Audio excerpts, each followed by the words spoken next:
Unique New York. Unique New York. Okay. doing doing some vocal stuff there, bud. As Ron Burgundy, I think from Anchorman. Oh yeah.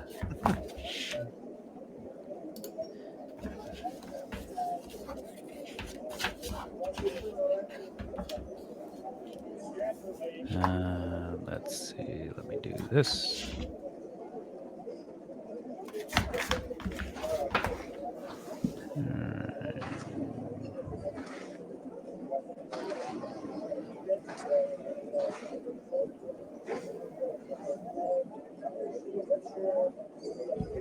Bump that up a little bit.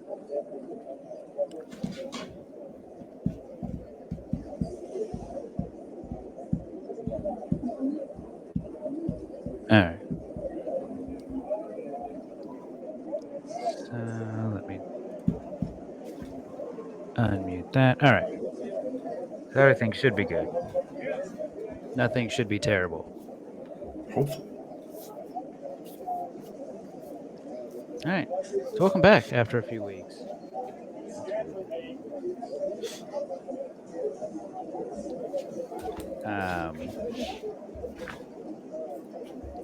So yeah. So what do you guys remember from the last time you were playing? Everyone's dead.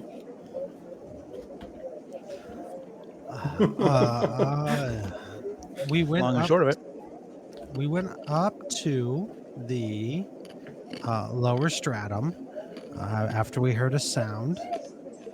And upon investigation and a bit of a chase, we found a building with Oliverius and his men outside.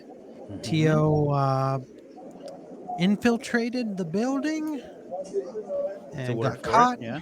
It went well at first. Yeah, and got made. We found the others being hauled out along with some other people unconscious, and they appear to be have been taken up to the mantle. And Teo and I are basically just like, okay then. All right. That's actually a pretty comprehensive summary. Although I will make one adjustment because I done goofed last time. During the pursuit of who's getting chased by the guards, you actually followed it back to the Warrens, which is where you saw that last standoff. So it ultimately just loops you around. You did that. So okay, we were in you the guys Warren. didn't experience. Yeah, you ended up in the Warrens, not the lower stratum. Okay, And that's just because I goofed between sessions. that's Okay. So yeah, so Sharid and Teo, you see your friends as well as a young redheaded boy and some dude draped in a cowl, hauled off by these guards and automatons, making for the mantle. And you find yourselves in kind of a central district of the Warrens. Not that it makes it any more or less populous. Still as run down as anything. The home that you infiltrated, Tia, was still pretty run down. It was still a little like mom and pop little restaurant, but nothing fancy. So you're left with a question as the moon starts to rise over the wall of the city, kind of backdropped by the flames spewing from the geysers out in the flare belt. What are you going to do?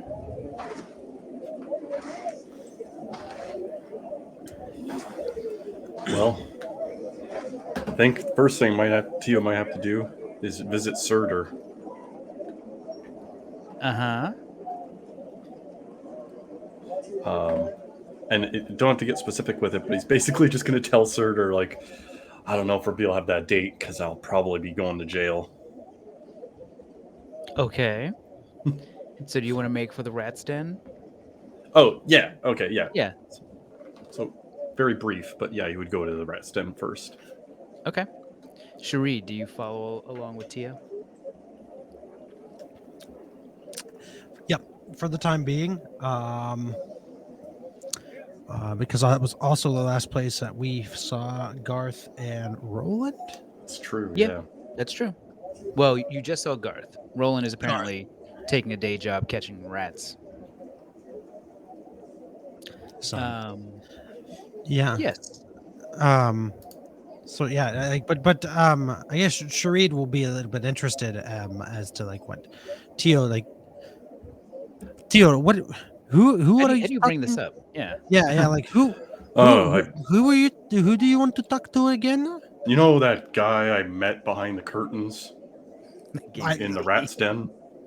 I think I briefly mentioned the one about the hickey. It shows oh the they mark. yeah oh yes the hickey Yeah, yes I yes what should probably inform him that our arrangements may be interrupted. It's only the polite thing to do before I have to do some other changes back at home base. so you've made commitments. Well, it was against my will. Oh You didn't say no. Well, okay. Then Sharid's just kind of like a little like shit. he seemed friendly, and I don't know. Maybe he's good company. I hope. I thought you were you going to help enlist someone to assist us, but I don't know if he will be assistant. He seems more the type to enlist than to support. okay. So But you could be surprised. I don't really know the guy. okay. So do you have a plan? Oh, I'm first just telling him, and then I figure I go have to make some changes to my gear at Lars's place. Okay. So what are we doing here? What do you think What is are the you best doing? course? Is um, what do you believe is our best course of action? I like your idea to see what insights Garth may have, and maybe even Lars.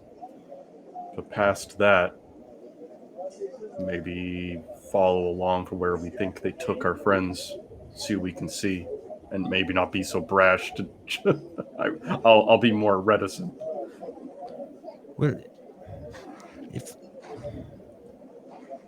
perhaps it's time I am completely honest with you, my friend. Let us let us head to the rat's den and then return to Lars. Uh, and I will tell you what I have been up to. Okay, All Don't right. wish to discuss it in public. sounds good. All right. So you all get your general bearings of where you are in the Warrens right now. Maybe you ask around to a couple folks, figure out where the rat's den is in relation to your current position, and you walk 5-ish blocks or so, and you come upon the same ramshackle tavern that you've seen before. Cracked stone, some somewhat rotting wood. You're not sure if this place should be condemned or not, but hey, people are still going in and out. So you make your way in through the wooden doors. Tio, you look off to the left. You still see the curtain drawn as it was before, where you had previously met Surtur. Hmm. Sharid, you do a sweep of the general vicinity of the Rat's Den. You do not see Garth any longer, but the place is more or less empty, save for one or two poor downtrodden folk eating a bowl of what you can only assume to be porridge. Maybe it doesn't look great. Okay. Well, No Garth in uh, sight. yes. Uh, you could ask, but Do you remember where he said they were staying? I thought he mentioned it. uh, no, I did not take note of where Garth was staying. I don't know You if I you caught it. you do vaguely recall he mentioned he's staying with some residents that actually agreed to let them shack up Just in exchange for small odd jobs here and there. Okay. okay. So we don't So have a we specific yeah location. You don't have a specific, no. that's fun. All right, my friend. I will wait here if you want to. I'll speak with Surtur. So Teal will casually and just confidently walk through the curtain. Okay. You draw back the curtain and you see at that table, still sitting there, looks like he never really left, is the same shabby looking dude in some dirty furs, gruff goatee, and his eyes kind of drift over to you. Oh, my friend. Didn't expect to see you back so soon. I'm afraid I have some bad news, Surtur. What kind of bad news be that? Well, I know we have some arrangements, and he'll hold up his lizard claws to show the mark. And Mm-hmm. I was looking forward to seeing what that might be, but and I want to let you know that there may be some interruptions as some involvements I've had may interject with plans that we may have together. Oh, I see. And he kind of gives it just a slight chuckle. You seem to be misunderstanding, friend. These plans, this favor that you owe me, is at no predetermined time. I will find a way to contact you, and we can arrange our, we'll say, recompense then. That could be enlisted through imprisonment, I have certainly called deals in worse circumstances. like the afterlife. He just kind of gives you a shrug. Teal will just like really think about. It's like you come on really strong, having known you for only a day. He looks at you. He says, "Hey, sometimes that works. Sometimes it doesn't." Gives you a little bit of a wink. Huh. Teal will although the player recognizes he has the strength, Tio recognizes it. Tio would probably just interpret as he's delirious.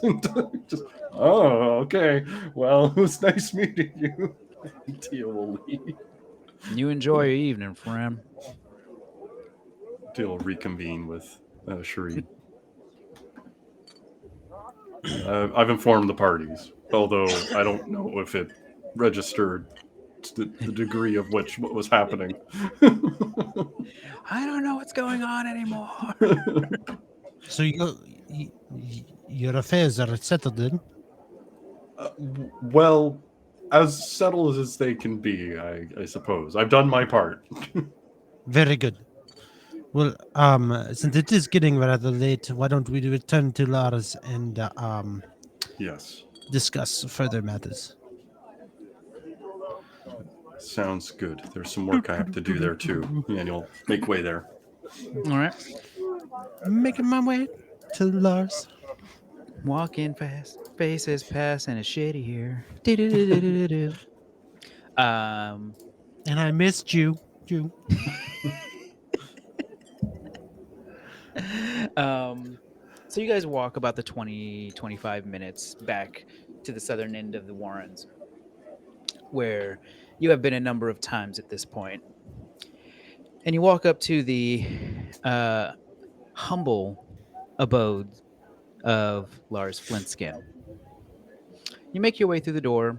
You see Lars sitting there in front of the fireplace, just kind of sitting, pondering. And as you walk through the door, he turns to you and says, "Oh, it's just you two. What happened to the other two? Didn't you find them?" Most likely, Tia hesitates, not sure what to say next. Matt. Apparently, they were escorted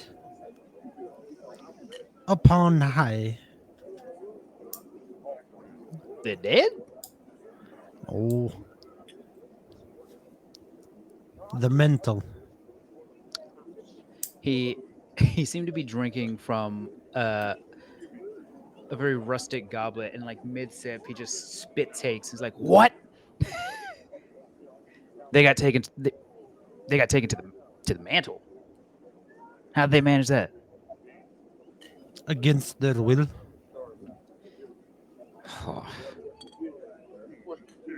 Huh. Why? It. What do you know of this place? Well, the mantle is the seat of power, generally speaking, for Bagan. That is where the sovereign's fortress sits. That's where the hold is, where the guards will take any ne'er do wells in town. And a little birdie has told me today, giving me some very interesting information in my own searches while you all have been gallivanting around town. He tells you to sit down. He gestures to a couple of seats around the fire, and he says, "I received word of some goings on in the hold that are less than ideal. I told you my story of about 3 years ago that Snake, the sovereign's advisor, came into town. Next thing you know, my iron guard was thrust down into the Warrens and burned to be replaced with the current guard. Seems that advisor has been performing some less than savory experiments using prisoners in the hold. I couldn't tell you what those experiments are, but if your friends got taken up to the mantle by the guard, which I'm assuming here, that's not a great place to be.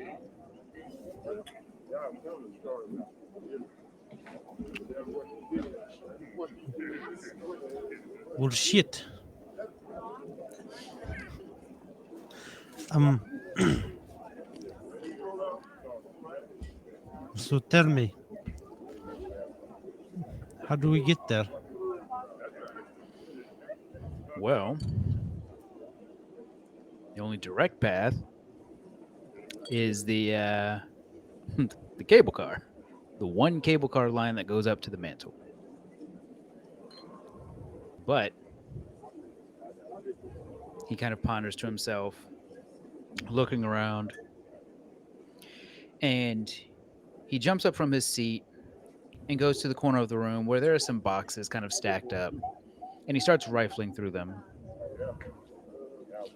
And after a few minutes of just tossing crap everywhere, he comes up with what looks to be an old missive. And he says, I got this from my days in the guard, right before we were all chased out. I never had a chance to really look up on it. And maybe I might be able to find some sources in town to be able to corroborate this.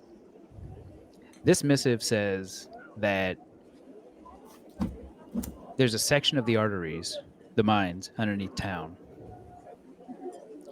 that extend below the Arbiter's Eye, the Sovereign's Castle. So it might serve to reason that that same extension, which we never got a chance to investigate, might go under the hold too, or at least was expanded. So unless you decide to ride the cable car on up to the top district and knock on the front door, I'll look into this for you. Be much appreciated. Hmm. But I do suggest you find some friends because the hold isn't exactly barren when it comes to guards and those metal men.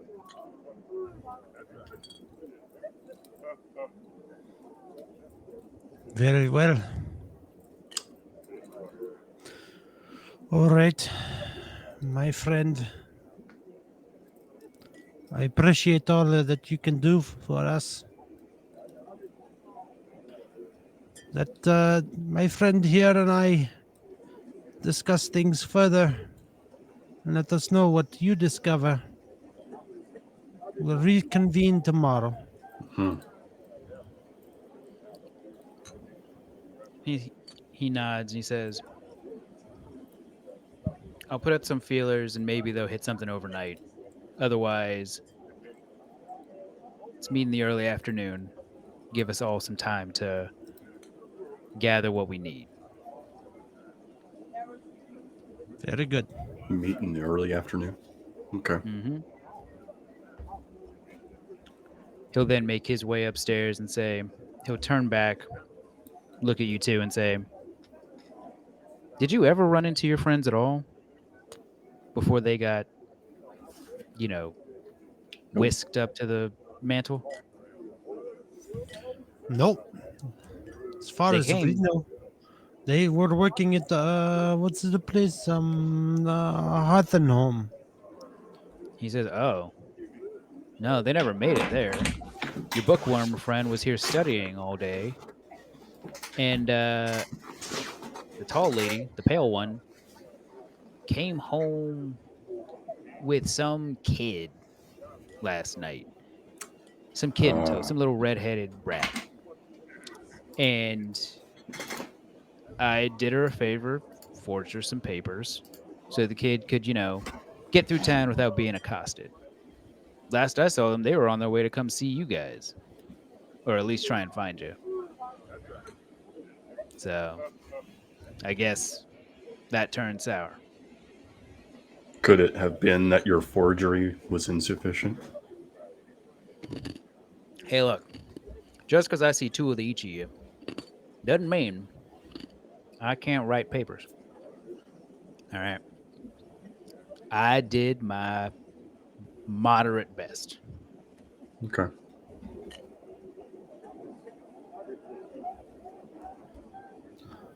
All Thank right. you, Lars. And he'll shimmy his way upstairs. So, Tia, what else was it that you wanted to get? There's some things I have to change with the gear I have here. And Tio will swing around his backpack and unload some of the pots and pans that he has and the ingredients, and just kind of start like bringing out like a tackle box looking thing, and open it, and there'll be the cooking spices on one side and various plants and roots on the other.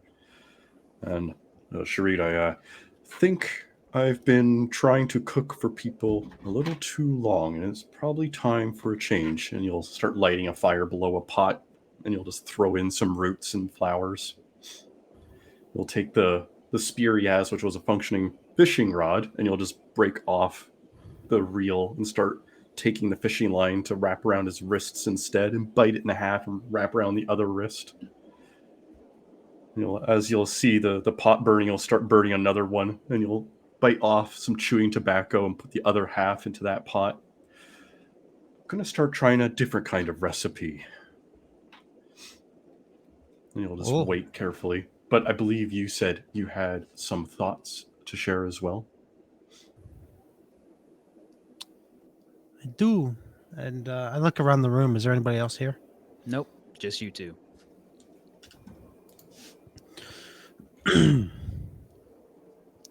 The other day, I believe when everybody else was at the hearth and home, Mm-hmm. and I went out on my own. I sought out Commander Oliverius. Met with him myself. You'll just nod while stirring the mixtures. You see, I thought it might be beneficial to take another approach to the problems that we are trying to solve. Perhaps I could find out more information on from the inside. And well, I haven't gotten an answer, a solid answer from him yet. Although things seem to be favorable. Hmm. And that letter that I received earlier today, Mm-hmm. was also from him.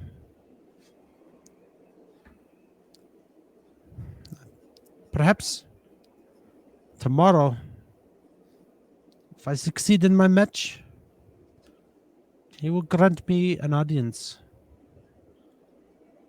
Okay. And maybe more. How do you think they'll help to get our companions back and in safety? Let alone our overall goal of being here to find the individual whose name escapes me. Because it's so infrequently our Ha, focus. ha, Harthus. Hothus. Yes. Well, I figured the best place to get information is from those in power. And I seemed sympathetic to their cause, eager to join. Hmm. This was my plan to become part of the Iron Guard. Perhaps from within inside, we will find answers. That was my plan. Let's see. Tia will stir the mixtures and go from pot to pan and really keep kind of looking at Sharid, kind of wondering if that is indeed the truth or if he just genuinely wants to join the guard. And you'll kind of let that pause sit there while cooking, So, removing the cooking utensils from his armor. so at this moment, I still intend to visit the mall tomorrow. You should probably do well. I should.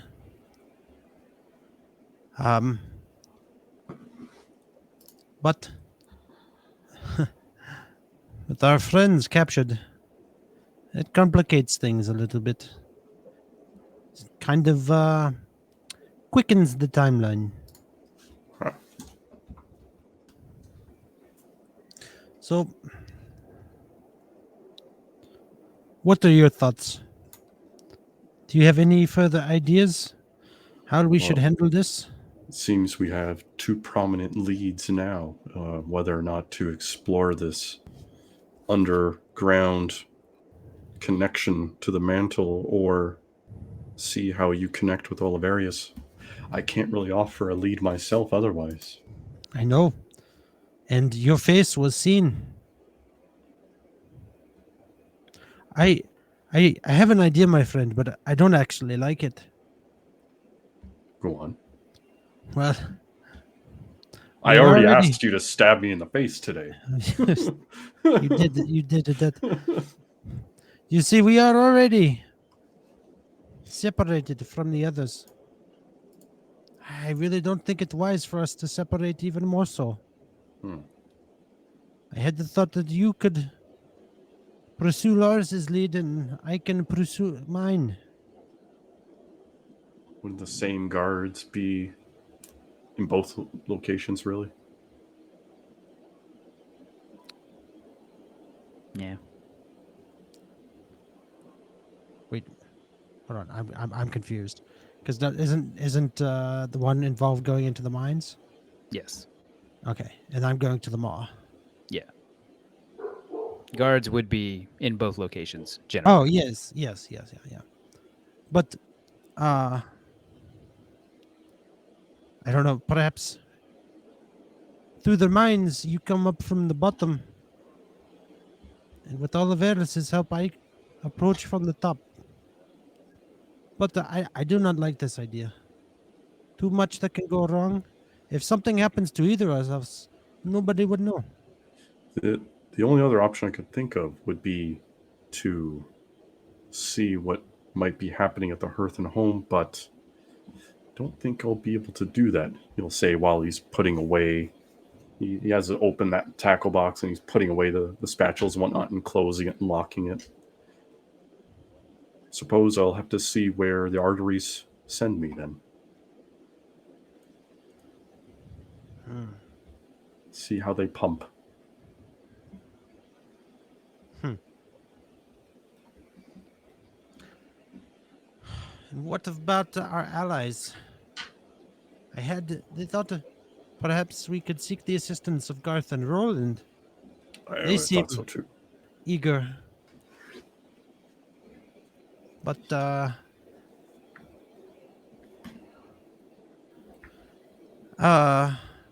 and I believe they also have a match tomorrow. Then you should be able to meet with them. Good. Hmm. Tell me, my friend, do you have any interest in the arena? I would consider joining that. Yes, it seems to be something my upbringing taught me. It's what brings more glory.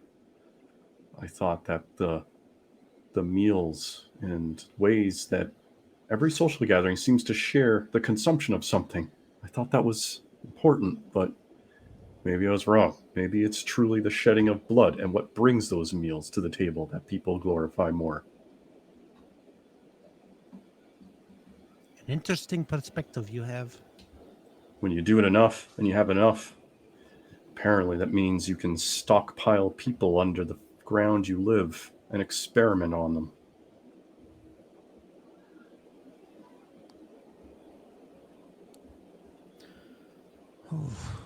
I suppose I don't know if I were captured, where would they?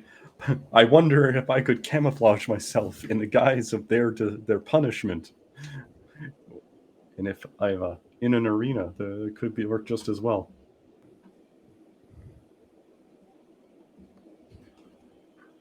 A Do I recall what time my match is tomorrow? It's usually about midday. Midday. So Well, you'd probably have enough time to come back and meet with Lars after. okay. All right. Here's Could my go with you to see what they say. As soon as I give my papers, that would be the trying moment to see how things go. to join me in the arena. Yeah, worst case scenario, they just take me to wherever our companions are. True. But I don't know, perhaps is there something we can do? I know magics are frowned upon here, but I don't know if there's a way to conceal you. I don't know. You need the papers, though. That won't work. To be fair, they never really saw his papers, only his face. That's why I did ask you to cut my face. A scar is a quite notable appearance.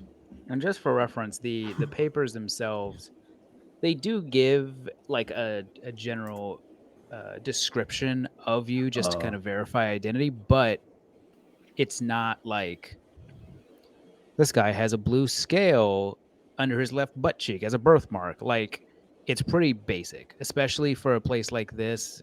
Your paper probably says something along the lines of green scaled lizard folk, um, about yay high, hmm like nothing really terrible. Like here's what your eye color is, things like that. So aside from the actual being spotted by a guard, your papers aren't necessarily going to give you away.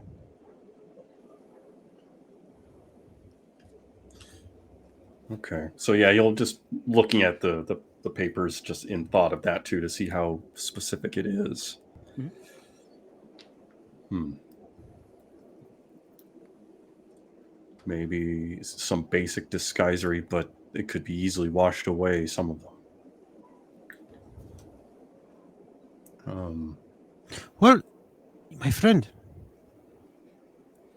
perhaps the disguise is in the armor, just as you did true. for me. Just as I did for you. As he points to the wolf. Ah. So, right. Yeah. Right. Hmm. Tio's gonna look to see what bones he has, but I don't think he really has a lot on him now.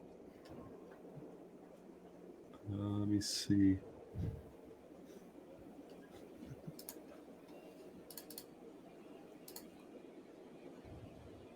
I think just some remaining wolf bones. Well, it could do something. Do you think a. Okay. I could maybe fasten something that would stand out. Tio will take out some of the rib cage bones that he has. I think that's probably all he might have, if you even permit that. Uh, and he'll start working on, I suppose, a kind of crown with some bones coming down onto the face. Yeah. And I mean, so Sharid, you're wearing the wolf head or the wolf bone skull as a headpiece. Is your face still wrapped?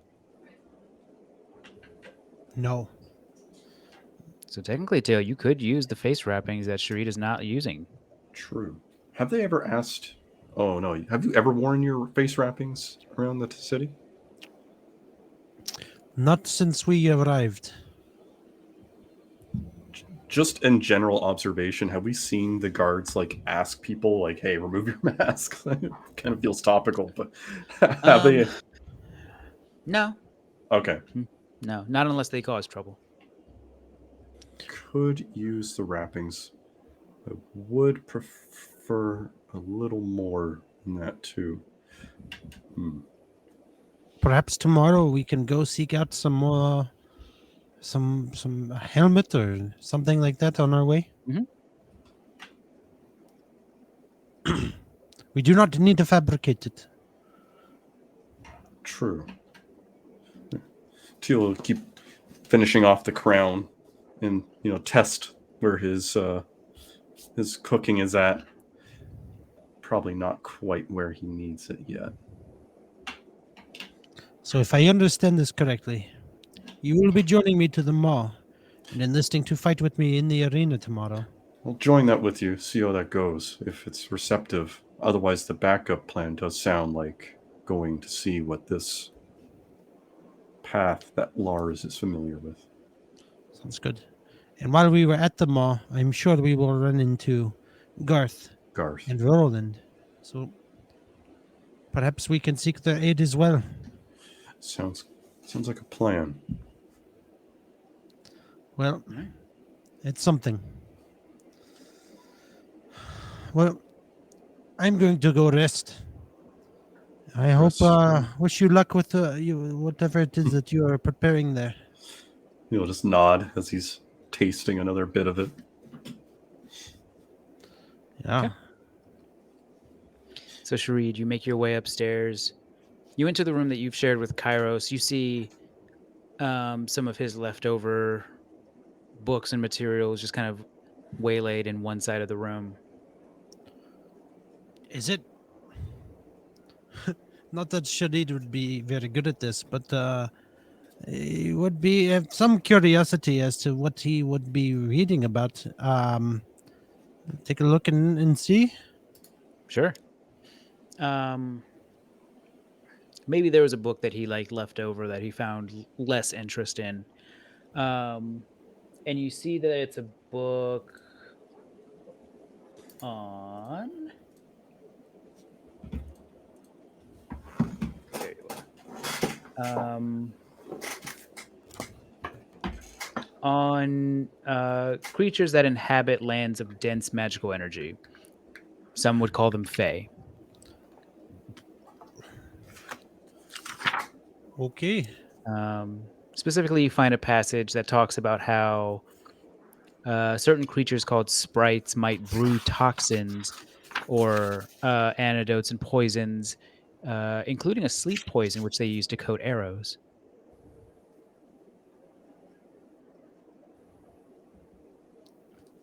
Does it give the recipe for the poison? No, this seems to be more of an academic treatise on the behavior of creatures as opposed to those kinds of specifics. Didn't know if perhaps there would be a value to the deal. So very well. Finding no useful information, yes, Sharid is going to rest up for the night. Okay. Teo, is there anything else that you do before you curl up by the fire as You'll you have in just nights past. you'll break off the remaining pieces of bone to fasten them into darts, and just jab them in the places where you had the cooking utensils before. And with any remaining liquids that probably didn't successfully create a poison, you'll instead just try and tinge to a darker color and see how well that sticks to his scales and put it on any places in which armor doesn't already hide. After that, he'll, before going to bed, take out a small lockbox that Mhm. has probably an emblem of the lands which he came, I'm assuming. Yeah, it would probably be a symbol of a large tree. Maybe the roots kind of extend all the way around the box. He'll look at the lock, but he won't open it, and he'll go to sleep with it nearby. Okay.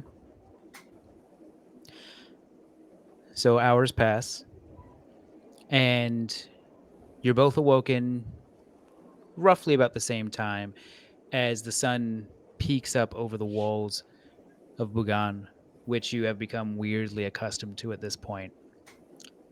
The sun creeps in through the windows, and the next day has begun. Tio, as you awake, you can hear some rustling in the kitchen. You think that Lars might be faffing about in there for one reason or another. Okay. Casually get up, collect his things, putting them into the backpack, leaving that lockbox for last, and taking it slowly, and then putting the backpack back on, and then going to check in on Lars. Okay. As you walk in, um, Lars looks at you. It looks like he didn't really get much sleep last night. And in fact, he seems to be washing his hands that look rough, a little bit battered, like he had been doing some kind of work all night. And he looks at you, kind of shakes his head. He's like, "I don't see how you can get a good night's sleep just rolled up on the floor like that." The only thing missing is some warm sun. I mean, hey, more power to you. Where's your friend? Believe I heard him waking up. Just gesture to the sounds of moving wood. Mhm. Yeah. So Sharid, you eventually do make your way downstairs. You see in the little kitchenette is Tio and Lars speaking. And as you kind of round Seems that corner, Lars kind of waves you down. He's like, "Good, you're both here." it seems you've been busy. You could say that. Had to do a little excavating, we'll say. Uh, I was able to confirm that there have been some offshoots built in the arteries as of late, but most people wouldn't happen upon them, partially because they're blocked by some of those automatons. Not to mention the arteries themselves have been mined out so long that it's a veritable maze. So, between the structure of the arteries, guards and automatons patrolling about, keeping an eye on the workers, and it being an off beaten path, we're going to need some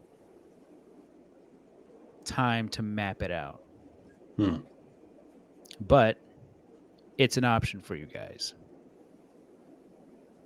If you leave me to it, I should be able to have some crude construction of a map ready for you this afternoon. Now, guards and all that is entirely your problem. Sure, sure. That is more than agreeable, my friend. Mm-hmm. We actually are pursuing other angles, just as a backup. But we will be Okay. back here this afternoon to see what you have been able to muster. Fair enough. Good luck, kids. All right. Teal, actually, Lars, I'm Hmm. curious. Do you know anywhere down here in the Warrens a trustful vendor of any type of armor? Hmm. Armor, huh? Good question. Is it for you or the lizard? Just I don't wear. points at himself. Yeah. Yeah. Sure, he just says, I don't wear armor. He says, there aren't too many weapon or armor merchants down here in the Warrens, but he kind of holds up a finger, kind of walks past the two of you and up the stairs. And you can hear from downstairs the sound of kind of that creaking of nails being pulled out of wood as he starts opening and rifling through crates in one of the other rooms in the house. Huh. Just wait patiently. And you hear rustling, you hear crashing, and ultimately you just hear a bunch of stuff just fall upstairs and then just silence. And you hear, I'm all right. This guy hasn't And slept. eventually you start hearing footsteps coming back towards you. He comes downstairs and he says, not many things that I've got will fit your facial issue, but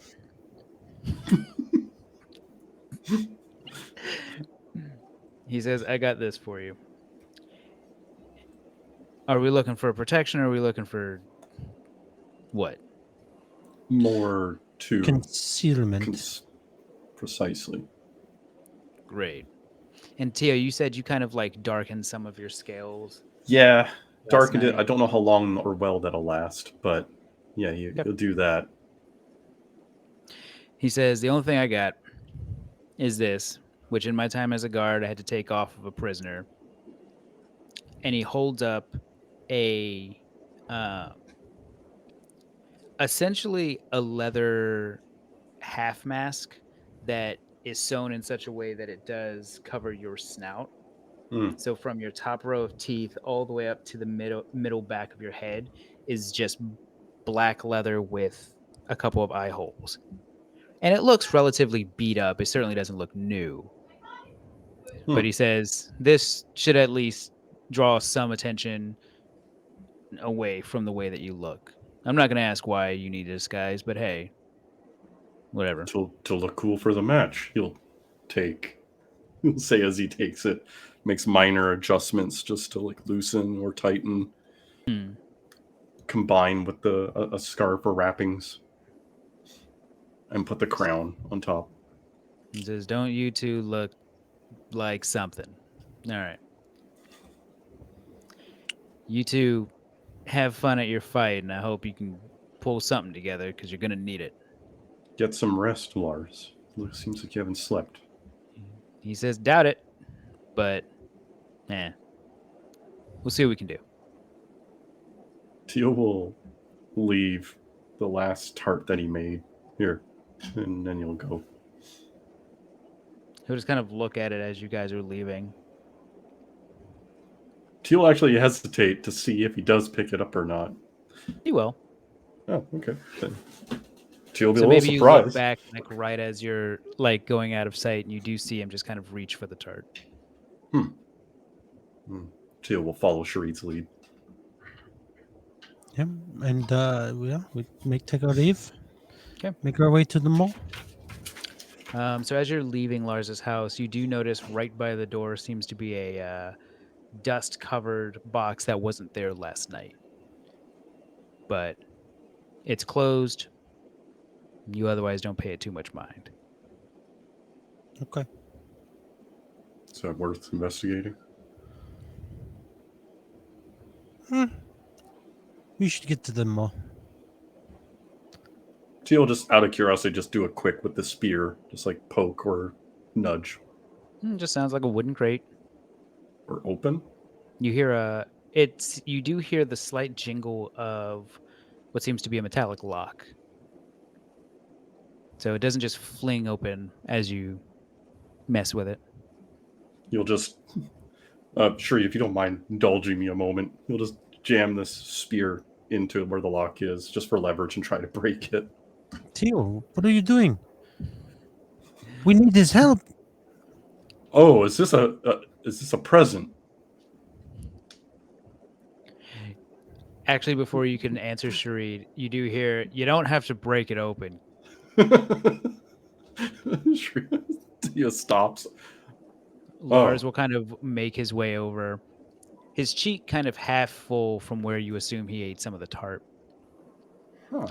And you hear the rustling of metal as he takes the locking mechanism, puts a key in, opens it, and flings open the top of the box. And he just steps back. As you look down, you see armor that you've kind of seen before. It looks like guards armor, but some of the designs are a little different, a little less sleek, a little more ornamental, but still bearing that red standard and the uh and the crest of not just Bugan, but maybe built into a small pauldron on the shoulder is that symbol of the hammer and sword. Tia will just quickly nod and if it's appropriate, close it back up. Otherwise, just Yeah. back up away. Says I figured I might as well pull it out. It's been buried ever since the fires. Sorry. Tia will back up and then leave. Mm-hmm. All right. All right. Make our way to the mall. All right. So you all walk for, let's see, if the Rat's Den is about 20-25 minutes, it'll probably be about 30 to 40. And as you're uh, weaving through the blocks of houses and derelict buildings, you start to hear that telltale cheering coming from the large coliseum in the northwestern area of the Warrens. Um, there you go. So do that and that.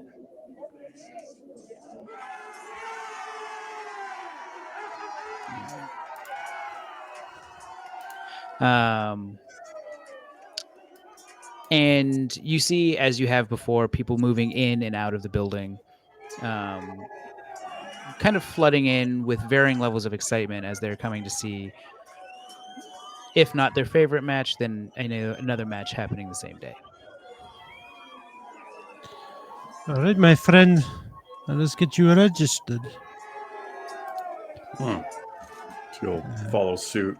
As he's as walking along with Shreed too, he'll take some of that liquid that he made and fasten it into the bottom of his quiver in that kind of container area where all the arrowheads would be, Mm-hmm. to deliberately soak them in the arrowheads. Of course, mechanically, this probably doesn't work at this time, but he's Yeah, it's tried. fine. Is more Yeah, it's fine. importantly.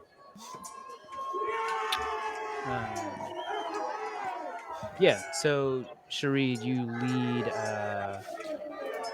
lead Tio to that large desk on the very bottom floor, manned by probably a dozen workers. Just as match starts to kind of let out, people start to leave the stands. It just kind of socialize amongst the halls.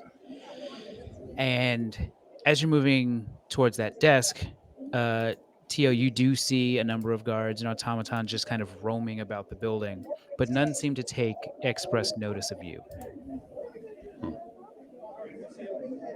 And as you walk up, there seems to be a young man, maybe late teens, manning the window that you approach.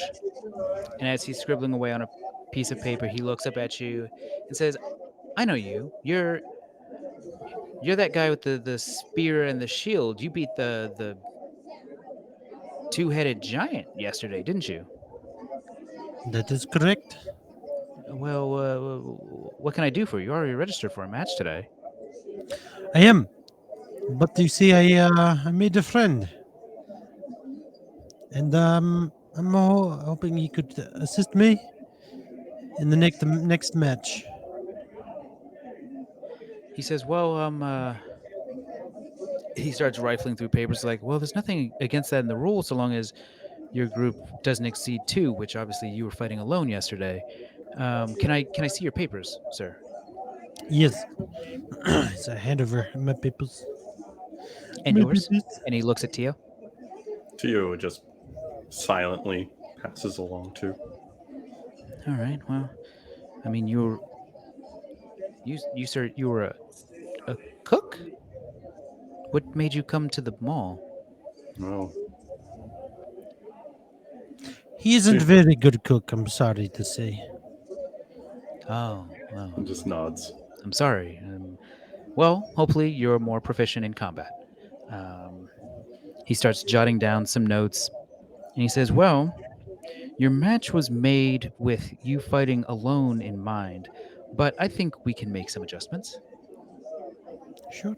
Um, in fact, I think there's slated to be some special event happening after your match today, anyway. So maybe we can make some things work." Sure. If you don't mind, though, I have a favor to ask. Yeah. Another friend of mine and his compatriot goes by the name of Garth and Mhm. Roland. Can you tell me what time is their match today? Yes, the two dragons. They actually just let out. So if you're wanting to speak with them, they're probably in the locker room. Oh, son of a bitch.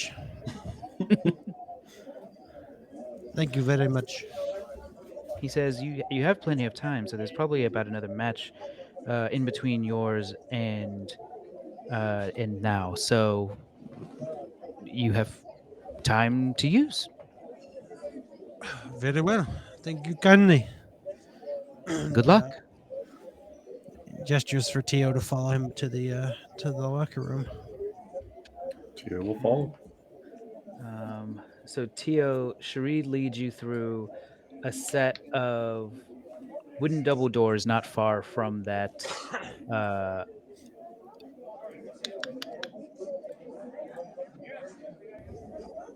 um, from that desk area, and you walk into a room. It seems to be divided in two.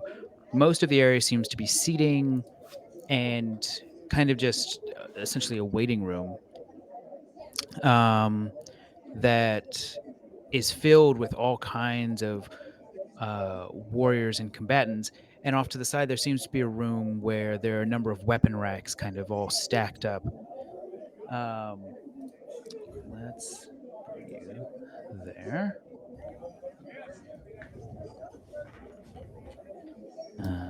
And let's bring you, yeah, assuming, maybe. Why do you hate me?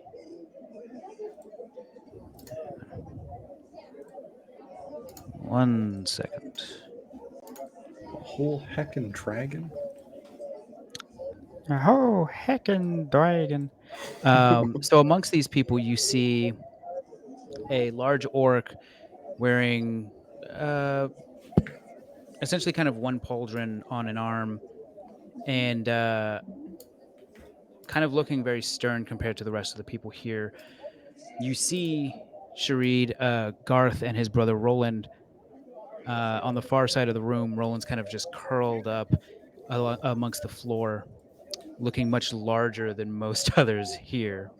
Hmm.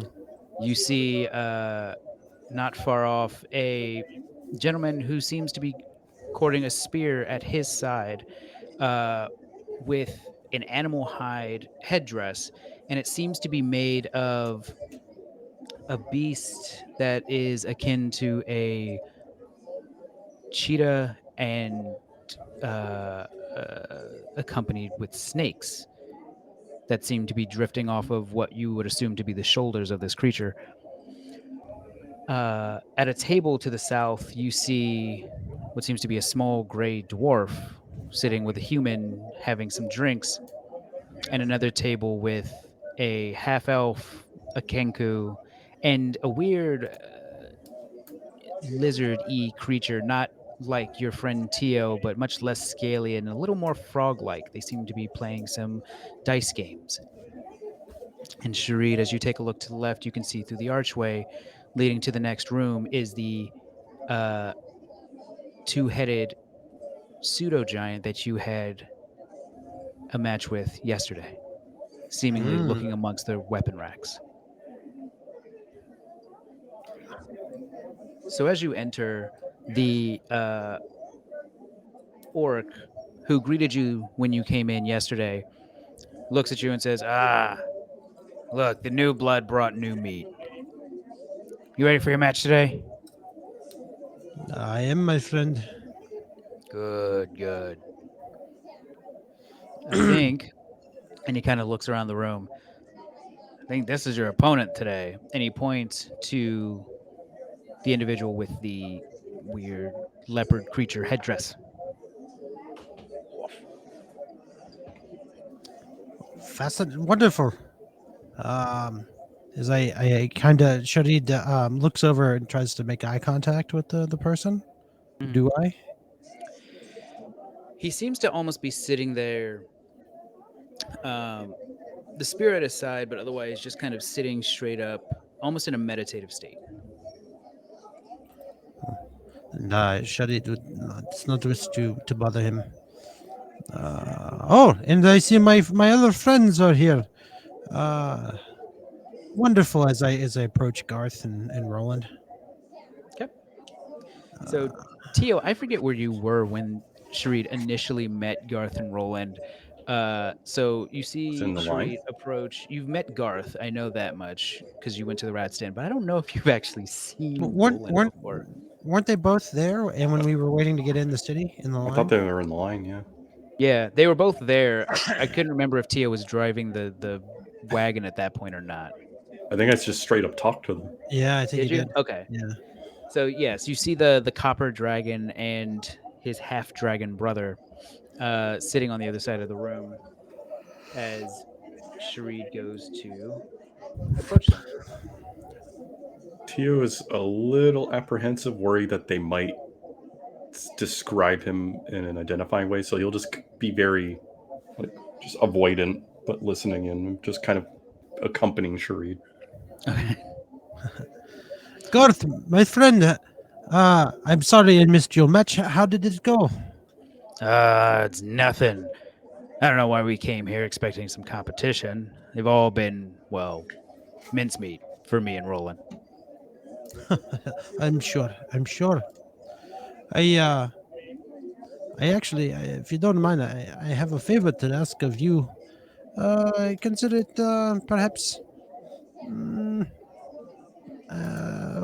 opportunity to find to challenge. Um, would you be interested? Yeah, I mean, depends on what it is. Well, What do you need? is there somewhere more quiet that we might be able to talk later? Or I don't know. Is in can I peek around like the doorway to see if there's anybody else like behind the wall? Yeah. So as you look around, you see that there are sporadic individuals, uh, kind of looking amongst the weapon racks, um, as well as what seem to be a pair of plant-like creatures, just kind of jittering amongst themselves on a bench in the far wall. Oh, But okay. Hmm. Garth stands up and says, "Ah, you want some privacy? All right." Garth actually makes his way into that room and just kind of looks around and says, "Hey, hey, yeah, get out." As the human that's here and the weird plant-like creatures all like head towards the main area and kind of find their own seats amongst everyone else. I must say that this is impressive. That you can command a room so much that you just have to gesture and everybody leaves.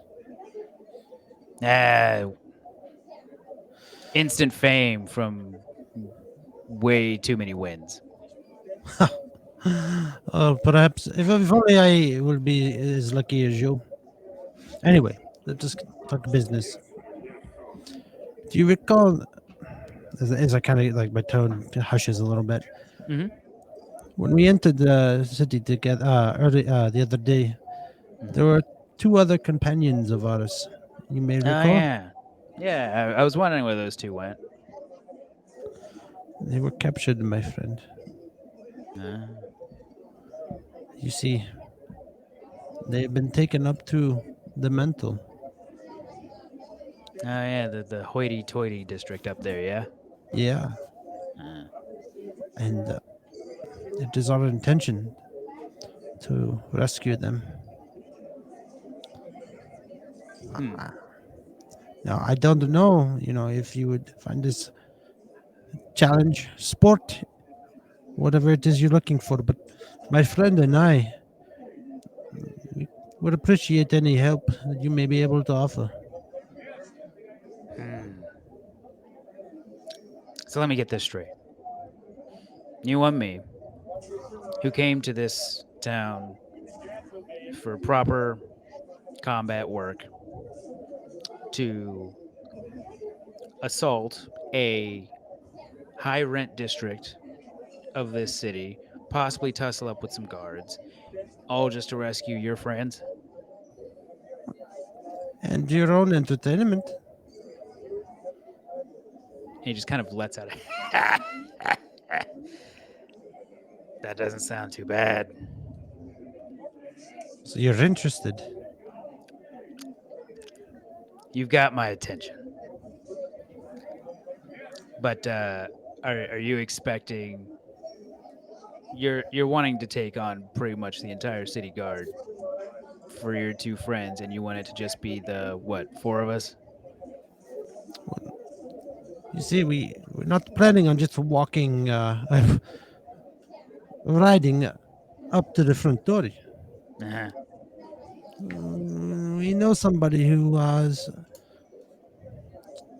trying to procure an alternative route. Hmm. All right. And where might this alternative route be? Through the mines. Oh, so you want to go through the lifeblood of this town to get to the fancy district? Hmm. You are under no obligation. I'm No, just no, no. How about I do you a solid? You're a good guy. You want to help your friends. I can respect that. Have your match. Come see me afterwards. okay, my Okay? friend. And maybe you should go talk to the guy. He points over to the guy who's been identified as your next opponent. He's the guy I told you about yesterday. Calls himself Udo. Yes. Yes, I He do remember that name. he Traveling says genasi. he's actually no, actually traveling essentially a barbarian. Part of a nomadic tribe. And he says, actually not a bad guy. Doesn't speak much, but not a bad guy. I would take your advice, my friend, and I will go over and introduce myself. Well, I do not wish to take up any more of your time, and I will see you after the match. Look forward to it. Very well. And yeah, I take my leave and slowly approach Udo. Okay. So as you approach the humanoid sitting, it looks like actually just a human who's in this kind of furred regalia. Before you can even say hi, he kind of speaks up. Can I help you? Eyes still closed, still clutching his spear. Um, Sharid is going to take a knee and Sharid will respond by saying, I believe it is my pleasure to dance with you today. Mm, we dancing. With Ted the dancing? Um, Essentially, this is what you see, just the headdress being of that leopard variety. my, Um, my name is Sharid, and I've heard from others. You are Udo, correct? his eyes slowly kind of drift open, and his head turns in your direction. You see that one eye is just snow white, and he looks at you and says, Udo is my name, and it is a pleasure to meet one as respectful as you, Sharid.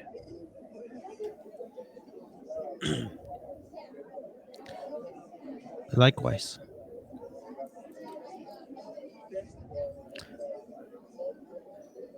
Um, So he looks at you and says, "It is my understanding that we were to fight individually today." As his good eye kind of drifts over to Teo, but it seems you've come with a companion today. I have. That is my friend. His name is Teo.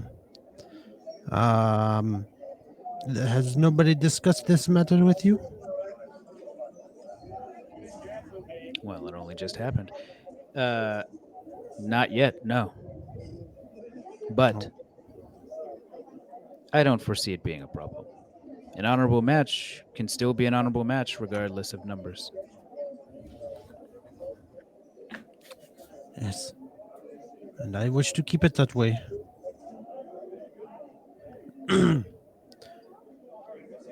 Well,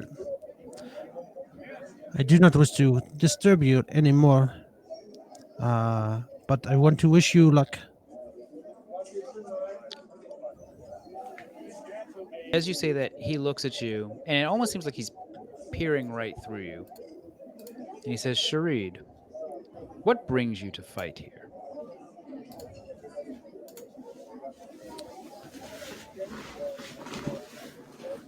It Tio is will a, actually turn and kind of take interest in that, leaning in just a little more. it is a means to an end. So we here are but stepping stones. You here are just those I meet along my journey. Kind of nods to himself. Hmm. Very well. I will see you in the arena.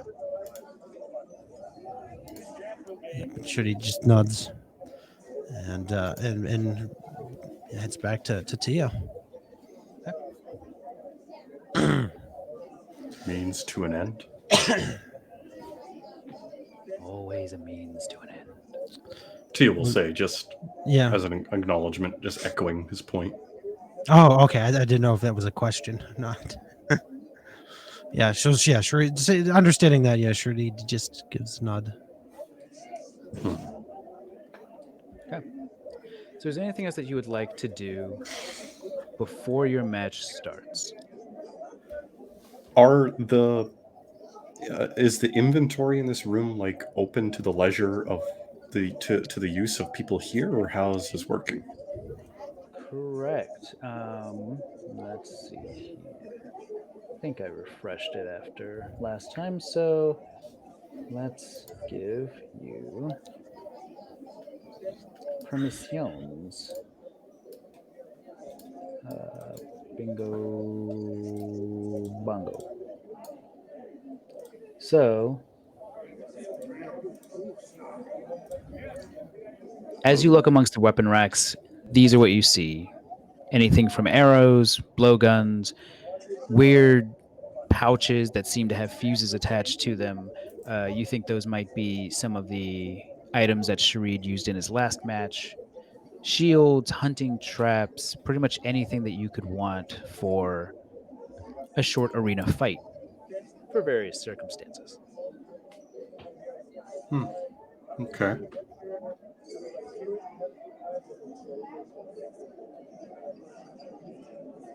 Yeah, Sharita is going to take a couple of those smoke grenades. Okay. So as with before, you should be able to just purchase it from the thing.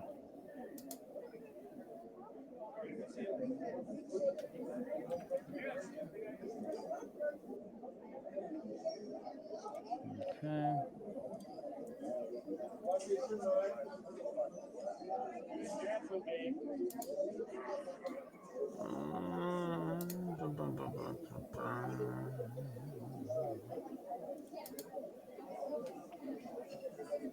So as you are searching and perusing the wares here, you do hear the crowd start to roar a little bit more as a couple of the combatants, namely the human and the weird plant creatures, that actually head towards a set of stairs and a doorway in that northern room where all the weapon racks are. You can hear as they pass these creatures just kind of like chittering amongst each other.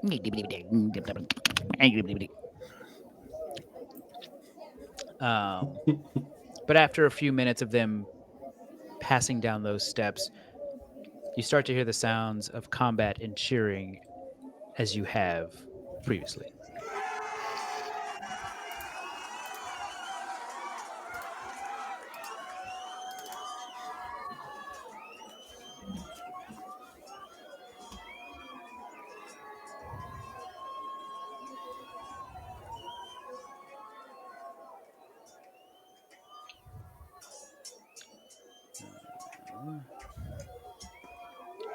So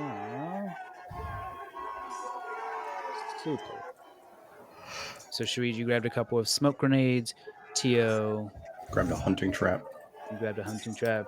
You are able to take 2 items, so if you would like, you could pick something else, or you can just take it as it is. No, I'll just take the one. Okay. So after a few minutes, what would you guys like to do while this match is going on? You are told that you are next amongst the matches. So once this match is completed, yours will take place. Sharid actually would like to approach the Molisars. Yeah, the Yeah, 2 giants, or yeah, well, the one giant with 2 heads. yes. Okay. So they seem to be looking amongst one of the weapon racks, which houses significantly larger weapons.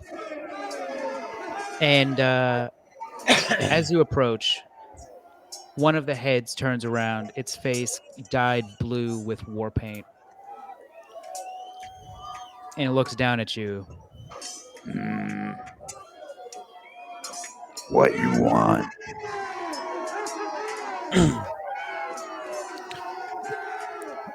To congratulate you both on um, what was a challenging fight yesterday.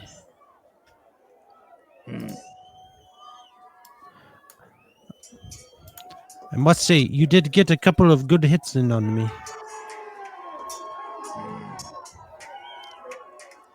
The heads actually look back. The one with blue war paint looks at the one with red, kind of going down the middle of his face. And they look amongst each other, just kind of giving each other kind of knowing glances. And they turn full body towards you and takes his right hand, puts it into a fist, places it on his chest. Heavy and Hobie, we respect you. Sharid does the same thing and just gives a bow.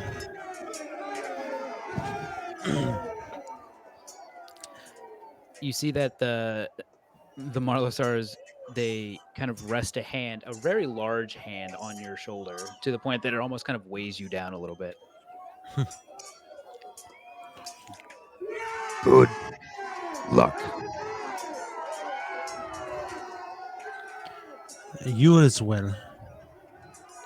And that be the end of the conversation. There's one thing Tio will do if I can Mhm. take that cue. Yeah. Having not left, is it Udo? Yeah. Udo's presence, Tio will similarly sit on the ground, not really hiding his presence. He's fully aware that Udo knows he's there, and will kind of mimic him, and then in doing so, kind of do his own version of whatever Udo's doing, and then do hunter sense on him. Okay. Now remind me what your hunter sense does. I was actually just trying to roll it, but it doesn't really have a roll. If you click the name, there should be a button at the bottom of the description that just says Info? There we go. that. Does an action, choose a creature you see within 60 feet. Immediately learn whether the creature has any damage, immunities, resistances, or vulnerabilities, and what they are. Okay. So you're sitting there, essentially meditating next to Udo Oh, in the front of him. entire time. Oh, in front of him, and the entire time you're just like, I wish to know more about you. So you're kind of taking in his presence. He doesn't seem to have any specific resistances or immunities Okay. as far as damage is concerned, um, or vulnerabilities. Okay. That's how he'll spend his time. Okay. Just kind of mimicking him. So after a few minutes, it seems to be a rather brief match. The sounds of combat die out as the door kind of swings open uh, at the north end of the hall, and you see the two plant creatures, both with a spear in hand, helping the human that went out to combat them back in. It certainly looks like the human is worse for wear here. And you can still hear them chittering amongst each other. And they're small creatures. They're not a typical 5-foot humanoid. So you just hear.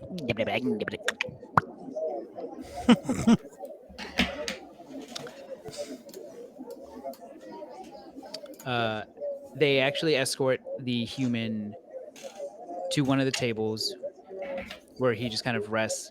One of the creatures kind of plops a drink in front of him. And he's like, and then runs off. And they go back to chittering amongst themselves. That's awesome.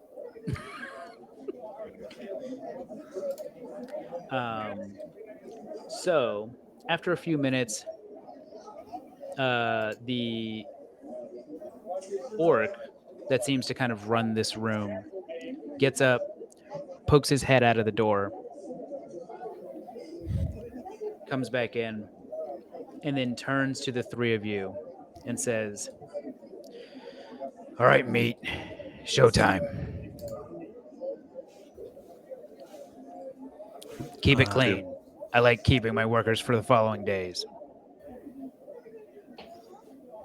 Intend to. Tio will take an ironic note of how he describes them as meat.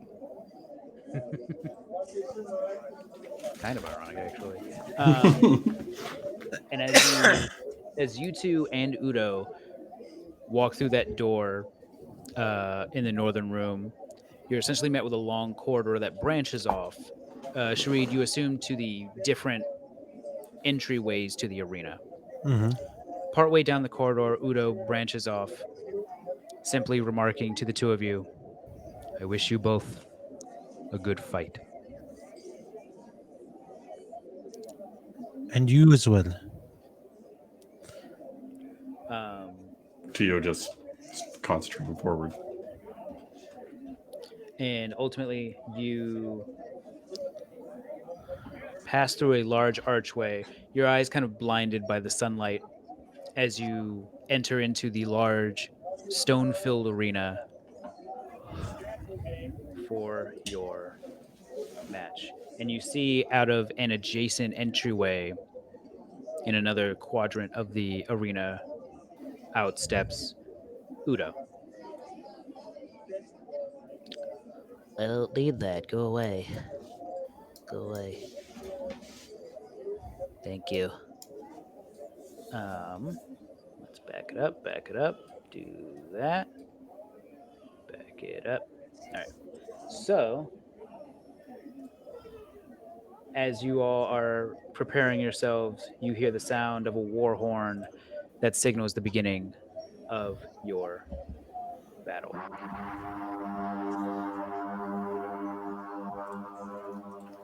So let's get you into initiative. All right, bitch.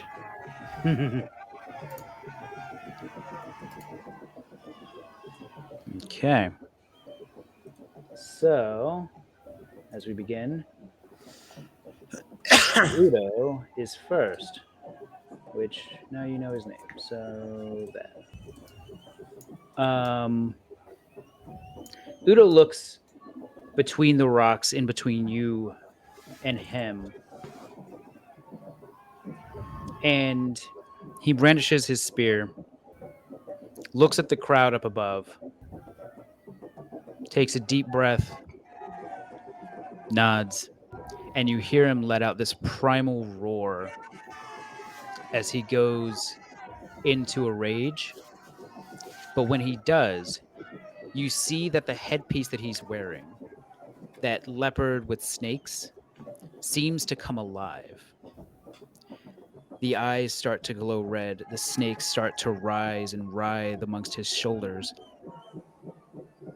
As he starts to actually glow a little bit, and you hear some of the crowd actually start booing him as this is happening, but he pays it no mind.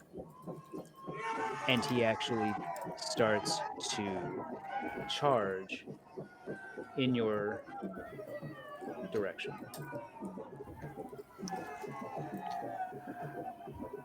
Would the action that he just did like be considered or appear magical in nature? It appears magical, yes.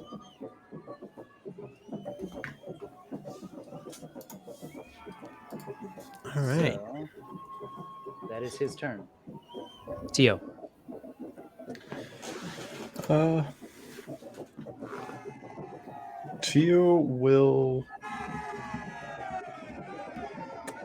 not move at all and wait. I'm not holding an action. Teo is literally just Just wait. standing there.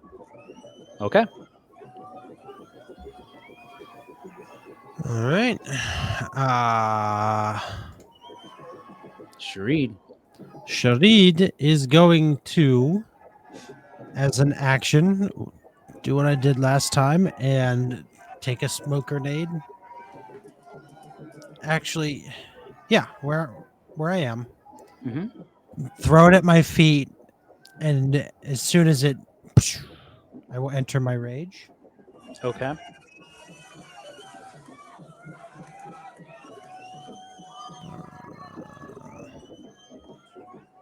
Did it roll anything? For I clicked on the not rage. for the effect. Okay. No. All right. Yeah. It's been a hot moment. Uh, where's my table? Where's your table?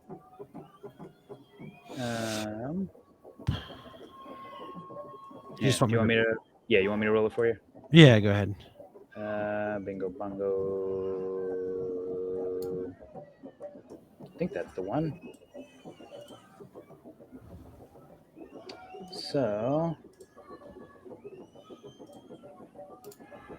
So as you do, Your spear actually starts to, you can see amongst the smoke, it seems to be surrounded by this invisible force, causing the smoke to just kind of repel itself from your spear.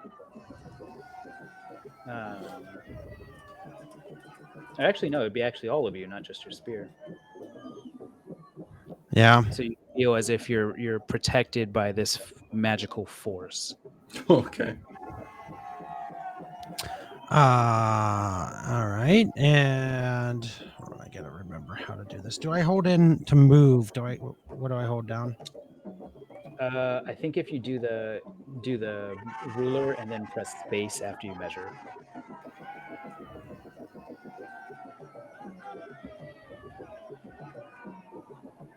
Uh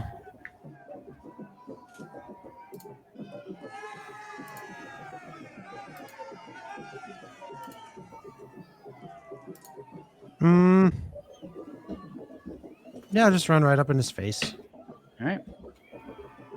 Hold on. So you measure in while holding it, press space. Oh, wait.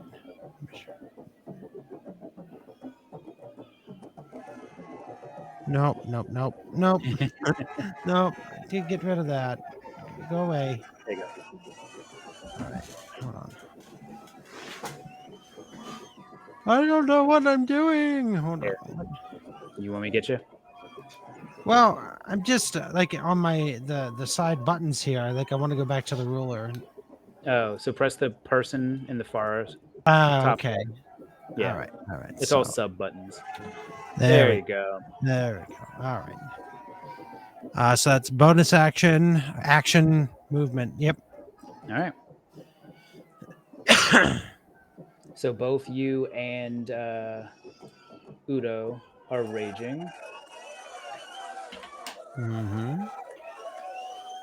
Um,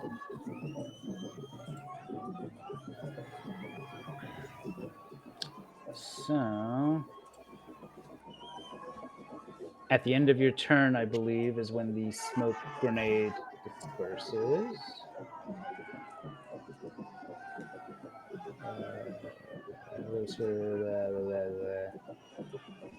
Oh no, it's actually 4 rounds. It is. Oh yeah, I guess it's 4 rounds. It stays there. Oh. Yeah, I apparently mucked that one up. So now it is Udo's turn. Shut up, you still up.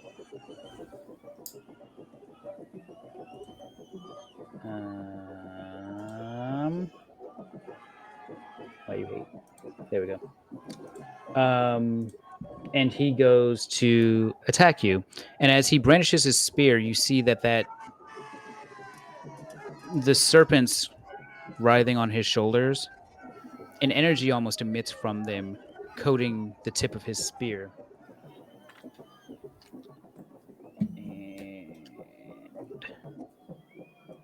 flip. What's your AC? 17. Super. So as you just burst out of that smoke screen, he thrusts that spear directly towards your chest. He just barely manages to scrape you, doing 5 points of damage. All right. But in addition to that, you start to feel kind of a burning from the tip of that spear, as it seems that you also take 2 points of poison damage in addition. All right. Ah. That is not reduced. Okay. And since he hits me, the magical retaliation. So it's a d6, or we can just take the 6 that it rolled for whatever reason. Oh, no, because I'd have to keep rolling it over and over again. That's not fair. Yeah. So, 1d6. So he it's takes 2 points 2 of points of force. force. Yeah. All right. All right. All right. That's the end of Udo's turn. So Tio, you're now engulfed in this smoke screen from the Mhm. bomb that Screed dropped. Is there any visibility? Or no? No, it is heavily obscured. Okay.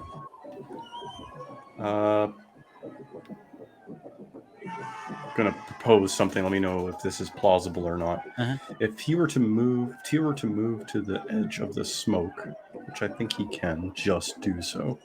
Mhm. 5, 10, 15, 20. Yeah, with a little bit of movement still. Could I would there be any visibility there? What I'm aiming to do is from obscurity do Hunter's Mark on him, if it's possible. You would actually need to step out and then step back in, which Okay. you might. You'll have 5, 10, 15, 20, 25. Oh, you'd only be able to step out and not back in. No, he won't do that then. Instead, Teal will step out of the clouds and just take out his spear and flip it around so it's the blunt end. Mhm. And he'll actually just use help action to assist Sharid with whatever actions he's doing. Okay. Oh, there we go. Sheree. All right. All right. Well, since Shadid has the help action, he will make an attack with his spear at advantage.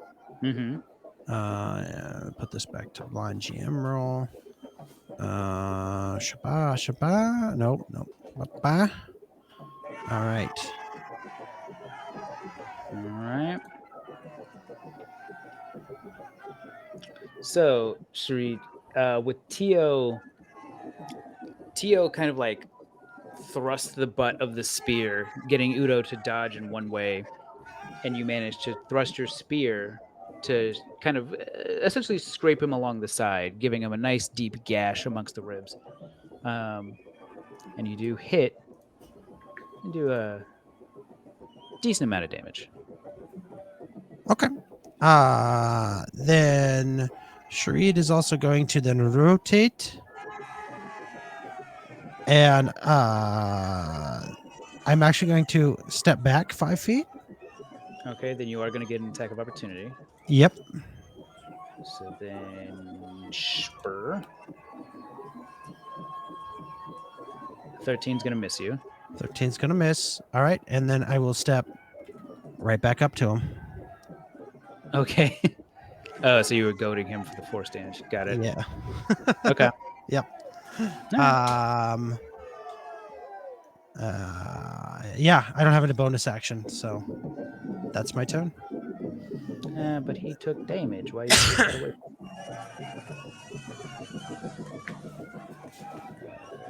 Splat.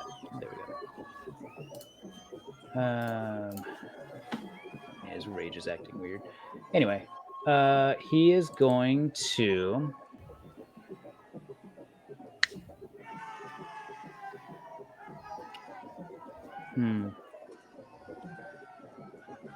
Okay. What he's going to do is, as you swing behind him, he swipes his spear to try and get you, but takes a step towards Tio. Mm-hmm. Does And that then provoke an it does. opportunity attack from me? All right. It does. All right.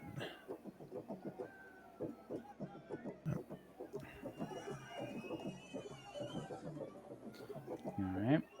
Is he posturing to attack Tio? He is. Okay. Sharid, you go to essentially stab him from behind. He manages to sidestep you as he takes a lunge at Tio. Can I stand there to let him hit me? Do you want to just let it hit? Yeah, like I make it quite clear. Tio makes it quite clear, like he's just moving into his attack.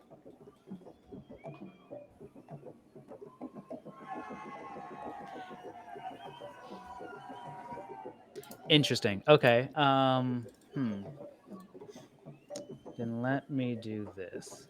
And the most important thing Tio's making note of out of this action is however the audience responds. Interesting. So you want to essentially gauge the audience response to you just letting yourself get hit. Yeah.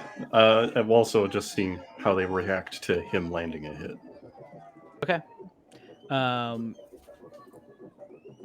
He will land the hit then Yep. for 6 points of damage to you. The crowd still boos him. Okay. Were they booing me? With the Because I have the thing. Don't I have yeah, to look at it? they do start booing you as you leave the smoke because you have that kind of force around you. Yeah. So Teo, he does 6 points of damage to you in addition to another 3 points of poison. Okay.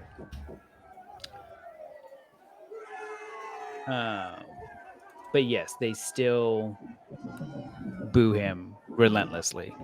And in fact, a lot of folks seem just taken aback by Sharid being wreathed in this magical force. Udo also incorporating magic into his attacks, and then Teo just letting himself get hit. Okay. You actually start to see a couple of people just kind of like throw their hands up and kind of get up from their seats. Okay. So Teo, it's your turn. What was the weapon he used? Spear. Spear. Oh, perfect. Yeah, so we Then, got 3 spears happening here. all right. With that, Tio then will proudly move to his spear and return a lunge at him. If I need to mention it while doing it, he'll also use Slayer's Prey while doing it. Okay. So yeah.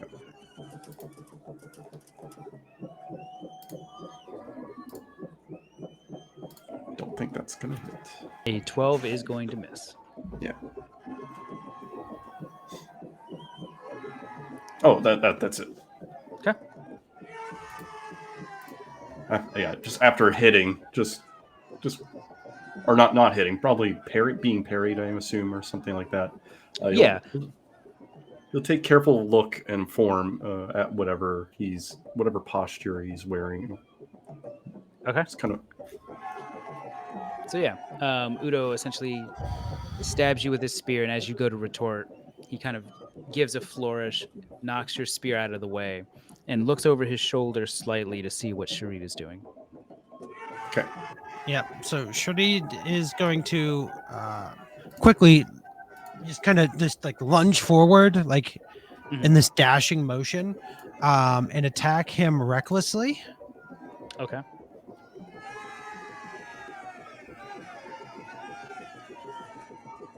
Okay.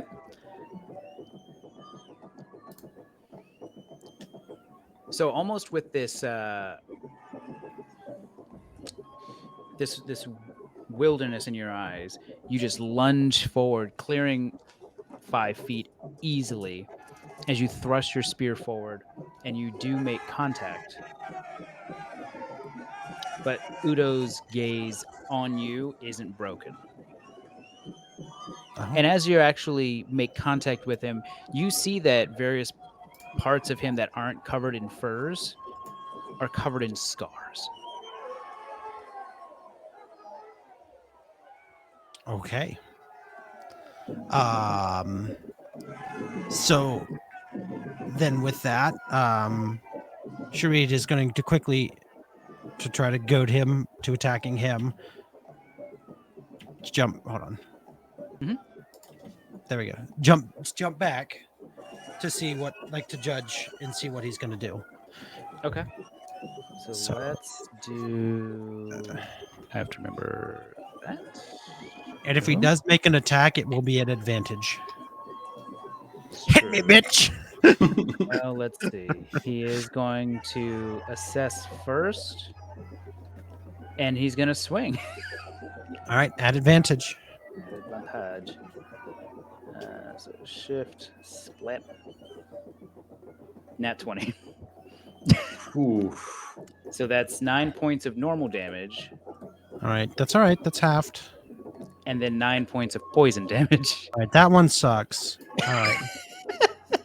Hold on. Yes. Use crit. All right. And then it's the other 9 I have to type in. No, if you right click it, you should see apply damage. Oh, fantastic. Yeah. Oh, my God, Gary. There are 1,000 ways that you can apply damage to your tokens here. All right. Um, All right. so that's And then oh no, yeah, that's right. That was an attack of opportunity. he takes that amount of force damage. Yep. So you take 6 points of force damage. All right. A reasonable cost. All right. And then with that, Sharid's going to step back up into his face. So Okay. this weird, just like In and out. In and out. in and out, in and out. All right. All right. So Udo's turn. I need to fix that. That's Hmm.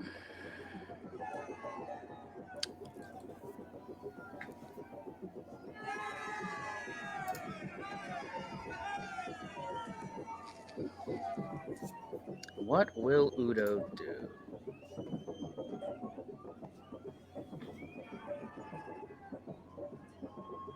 and his attacks on me Udo are still at advantage. Udo is still standing strong, but you can tell by the cuts from your spear, Sharid, you have done some damage to him.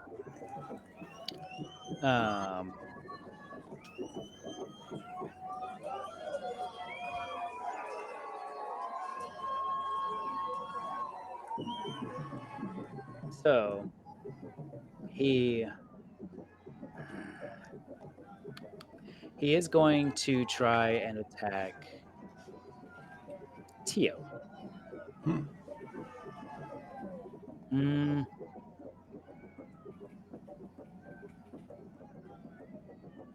Actually, no. What round are we on? We're on round 4. So I think on Sharid's turn, this turn, that smoke is going to disappear. But Udo is actually going to take the disengage action, and he's going to swing around Teo using that rock and dive headlong into the smoke.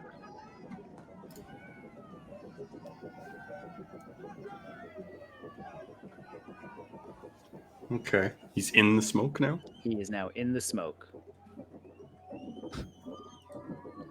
Teo's turn.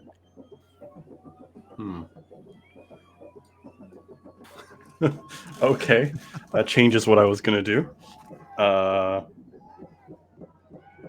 Teo will, where he's standing, plant the trap. And while he's doing so, kind of goad the audience if he can. All right. Give me a performance check at disadvantage, because they're already booing you. Me too? Yeah. I haven't Because you let cast any yourself get spells. hit. Oh, No. oh, they booed that. I was trying to be You're honorable. just Okay. you're just Control, than a is 10. it? Control, yes. A 12. You went over some folks in the audience. But okay, he's trying to actually like do something now instead of just getting hit. And he'll stand just in front of it, just kind of like making noise, roaring, batting his spear. And just he's trying to build up the tension to see, is it going to hit the trap or not? Just to get the Yeah. audience invested. So your trap is going to be right about there. Yeah. Okay. All right. All right. How many, out of curiosity, how many rounds has it been?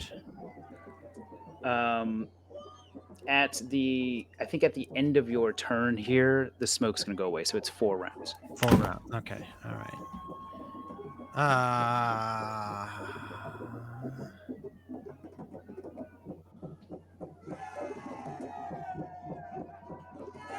Would I have? I would have seen Teo set the trap. Yeah. All right. I'm not hiding it at all. All right. I tell me how you want to roll this. Is I'm going to run and jump over the trap, and I want to run right into the middle. Okay. So Um, give me an acrobatics check to essentially just vault over. can I do athletics instead? Yeah, sure. Okay. Wait. Hold on. Because I Jesus, get leapfrog. advantage on those. That's why the barbarianness. Yeah, you're able to So, clear it with little problem. okay. And then so I'm just going to make a random attack, like Mhm. try to guess where he's at. Not at not at reckless. So I'm just a standard attack Okay, so attack at disadvantage. disadvantage. Oh wait, there we go. Not expecting it to hit. So you essentially just take your spear and just swing full around yourself, You just to trying to try and make contact. And you do feel nothing. yeah. Okay. That's my turn. Okay. So as your turn ends, the smoke dissipates, and you actually see Udo. Come here, you. Go away. Go away. Why are you gonna let me go away?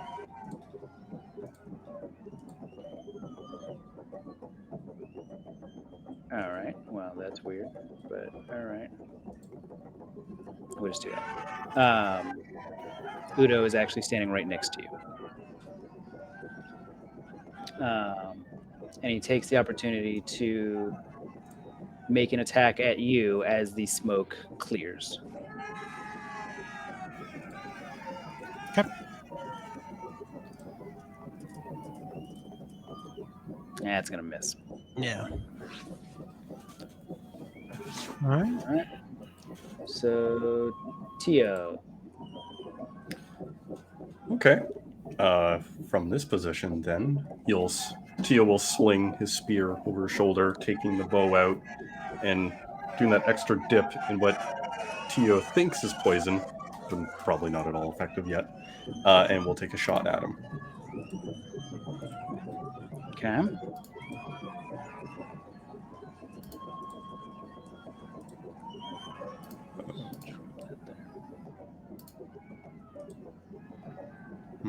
Clicking the longbow and it is not working. Attack. There we go. A 19 will hit. I should still have Slayer's Prey on as well. Okay. How come? Oh, damage. I see. It's separate. Gotcha. So there's that's a pretty low roll. And Slayer's Prey, Which is a D6. And you said you did dip? yeah. What is it? Alt roll? No. Slayer's Prey. I'll just roll D6. Yeah. Yeah. I don't think there's a roll associated with it. Hey. Nice. There we go. Okay. And then the other D6, right? Oh no, that's it. That's it? Okay. Okay. So that is that, and Yeah, I don't have mark on or poison. got it. Okay. Trying to not cast magic, making a point of that. Yeah. So the crowd actually starts to cheer you a little bit more, Tio, while still booing Sharid and Udo. He'll goad along with it, just kind of throwing his arms up into the air. Okay. So Sharid, you're up. All right. Sharid is going to attack recklessly.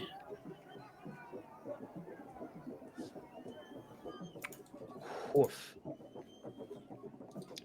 So you crit. Okay. So Yeah. maybe after Udo's last miss on you, you just kind of duck down, give a good jab, and you land your spearhead square into his abdomen. All right. Um, and then with that, I'm gonna do the whole like step back and away to go to another attack. Okay. Does he attack? As you step back, as you remove your spear, you see him drop to one knee. He's still conscious. He does not strike you back. Oh, And your eyes drift up to that fancy palisade in the upper area of the mall where you've seen Oliverius watching down from on high. And you see two other figures there. You see what seems to be a red-skinned humanoid and a we'll say pale-skinned humanoid. And as you step back, you hear another war horn.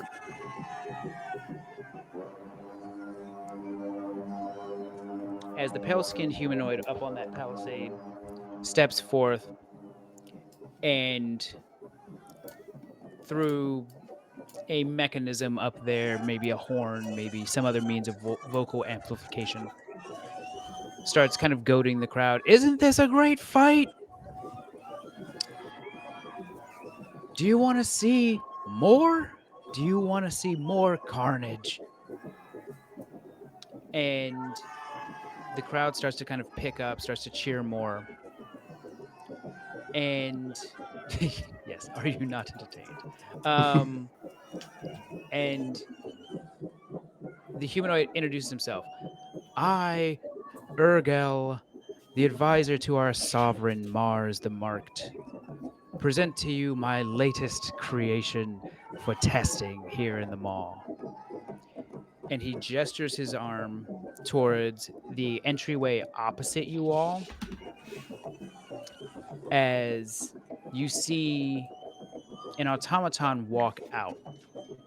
But this one looks markedly different, where the others have flat facial features, typically brandish a shield. This one is brandishing a longsword and looks far more menacing as that walks out across from you. Oh, lovely. And he says, these competitors, already putting on a good show, will be my latest test subjects. So enjoy. Um, as it. Super. Will join the initiative. How all do the people right. react to that? They actually cheer. Huh. They cheer. And just like with the other automatons, you see that telltale red glow coming from the chest area. Um, as on its turn, it makes a dash straight for you all. And you hear these heavy footsteps as it's charging towards you.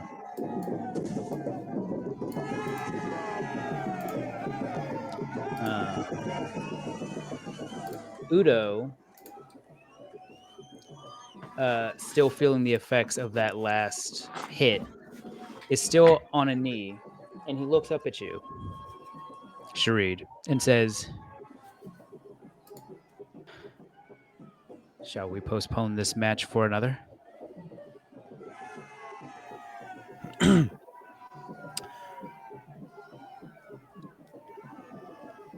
I'm trying to think of something cool to say.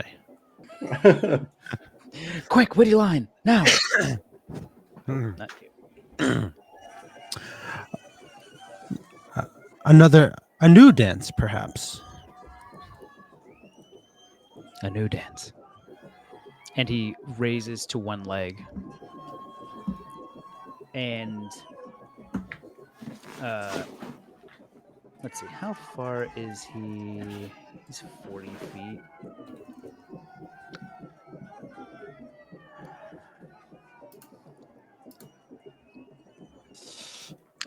He is actually going to.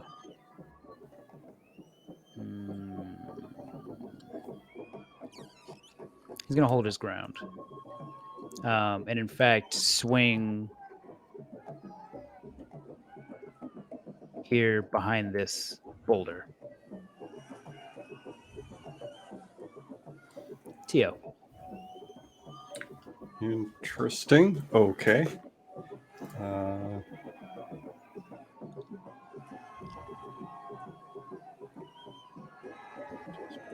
just checking ability to see if it can be used, and it cannot.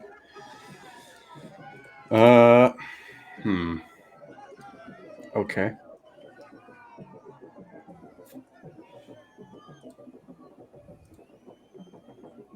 Let me know if this is possible. Oh no, I don't think it is actually. Now I think about the rules. Crap. Teo wants to cast Hunter's Mark, but realizes it'll probably make him a target. But he also feels like that kind of glory might already be lost. So What's I glory? don't. Yeah. So he will, as casually and sleight of hand as he can, cast Hunter's Mark on this, for lack of a better term, animated armor. Okay. I actually think that the last time I rolled this, because your hunter's mark is, I think, purely a vocal component or a somatic component, just like pointing something, and it only shows to you. Yeah, it's just vocal. Yeah. It wouldn't necessarily have any kind of like flashy outer appearance. Okay. Then that'll be his bonus action. And if I can use Slayer's Prey as a bonus action to just mark him as well. Depending how you want to rule that. So they're both bonus actions? Yeah. So you'd only be able to do one at a time. Okay. Yeah. Then he will hold an arrow ready to fire, Mhm. and you'll fire it if it advances to attack. Okay. So, Sharid. Udo has taken a position behind a boulder, and you see Teo ready to fire an arrow at this new metallic enemy.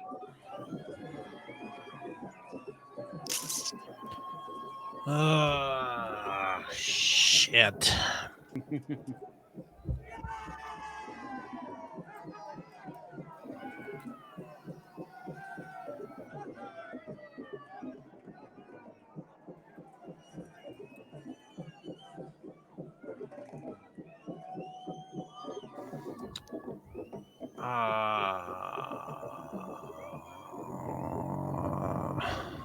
I got it's tricky because like I'm out of range, and if I don't attack, I lose my rage.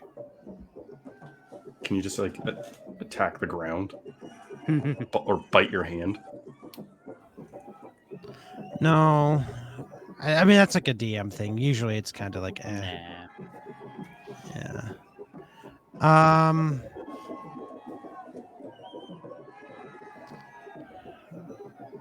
Sharid's gonna run up right towards it.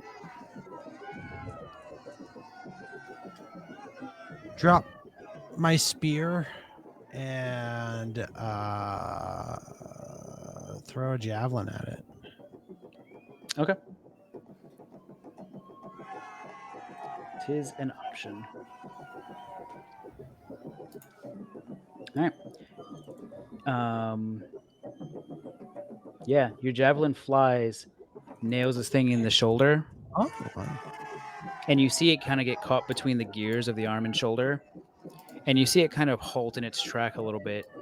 Its head turns, and you see it take both arms and just snap the javelin yeah. from its shoulder. Oh, so it didn't do any damage. Did some, but So- not a lot. All right.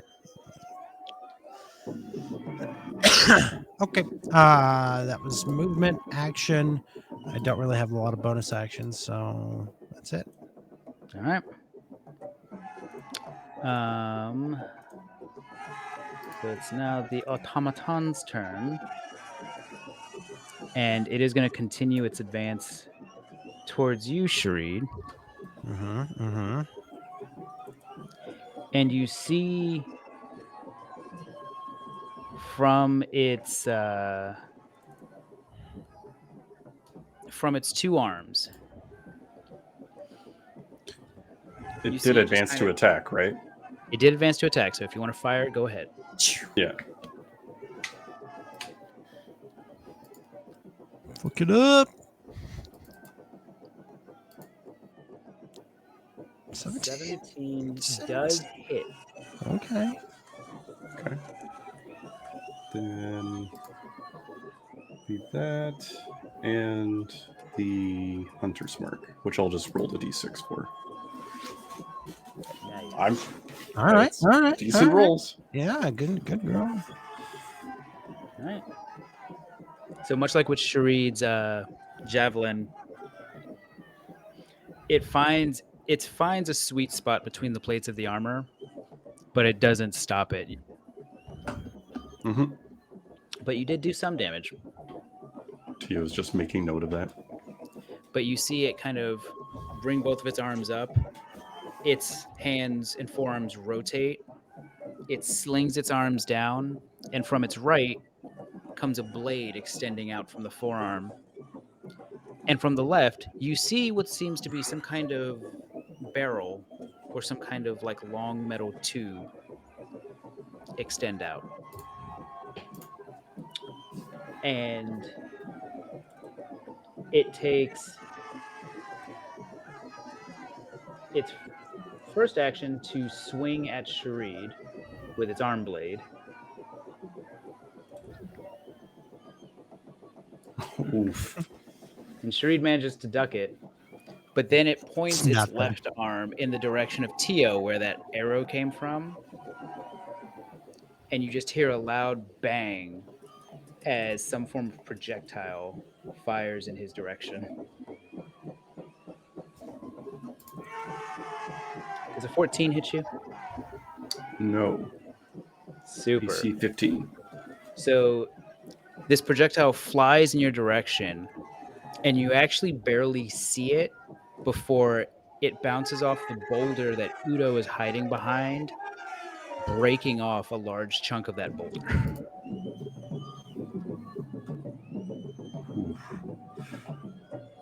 You okay, Udo? Oh, Tio Udo, will catch himself having said words, and then Udo kind of looks up at the broken boulders like, oh.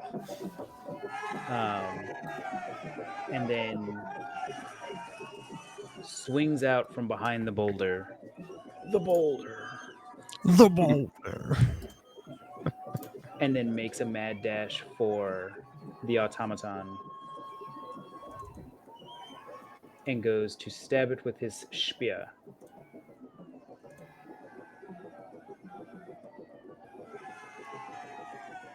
And does so. Well, 1 point of that is poison damage, which doesn't seem to affect it. So it does take what would be 5 points of damage. But even that doesn't seem to do a ton.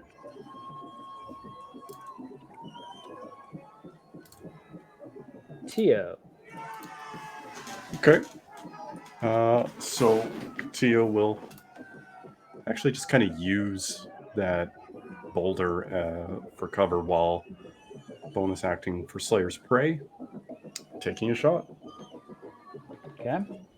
So he'll just dip that arrow in that liquid he made, kind of sniff it for a moment, and then let loose the arrow. I just feel a low roll coming.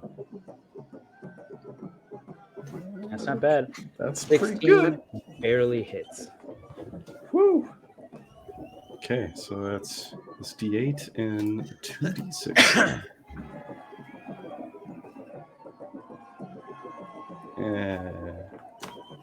It'll add up. So, all right. So, one of that is your poisoned arrows. That D8 was, yes. Okay. So the D8 does nothing. Well, they're not poison. Oh, Let's so it's be just an arrow. real. Okay. So that's what that super.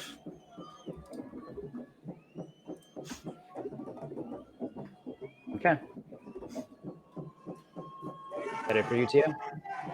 Oh, yes, that is it. Okay. Sharid, you're up. So, I've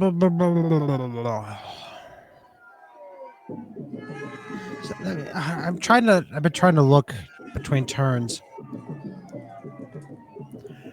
If a creature is grappled, is it restrained? No. Grappled and restrained are two different things. Okay, all right. Grappled only reduces the speed to 0, whereas restrained does all the other things.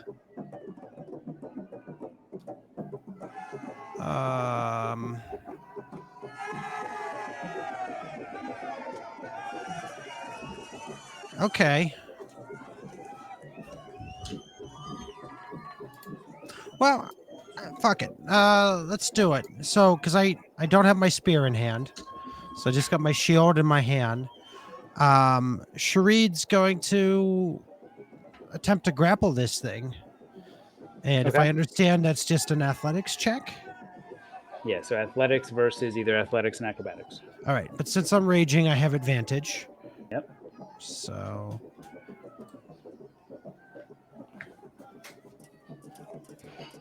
Okay.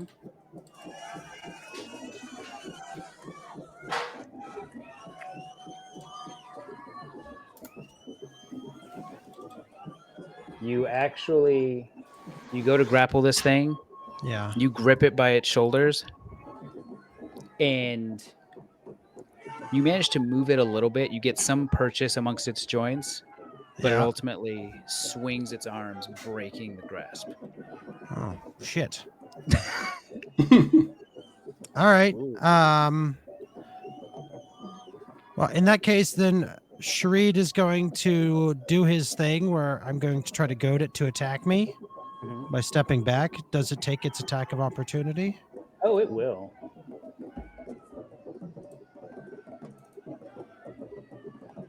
Wow. That arm blade is not great. Yeah. All right. Hey, it's experimental device. Yeah.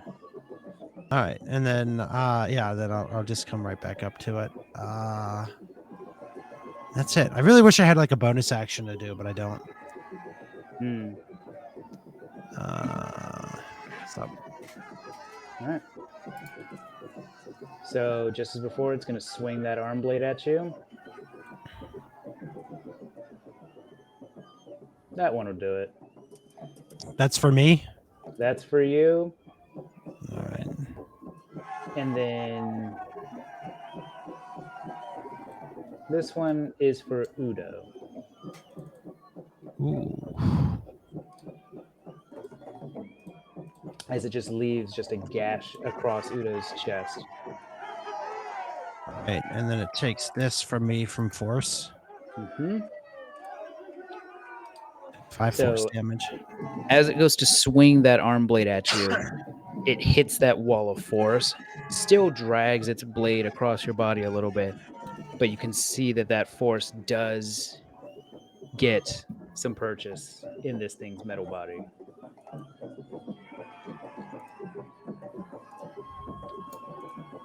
So on Udo's turn, Udo kind of grips his chest where this thing just slashed him, Mm-hmm. and he looks.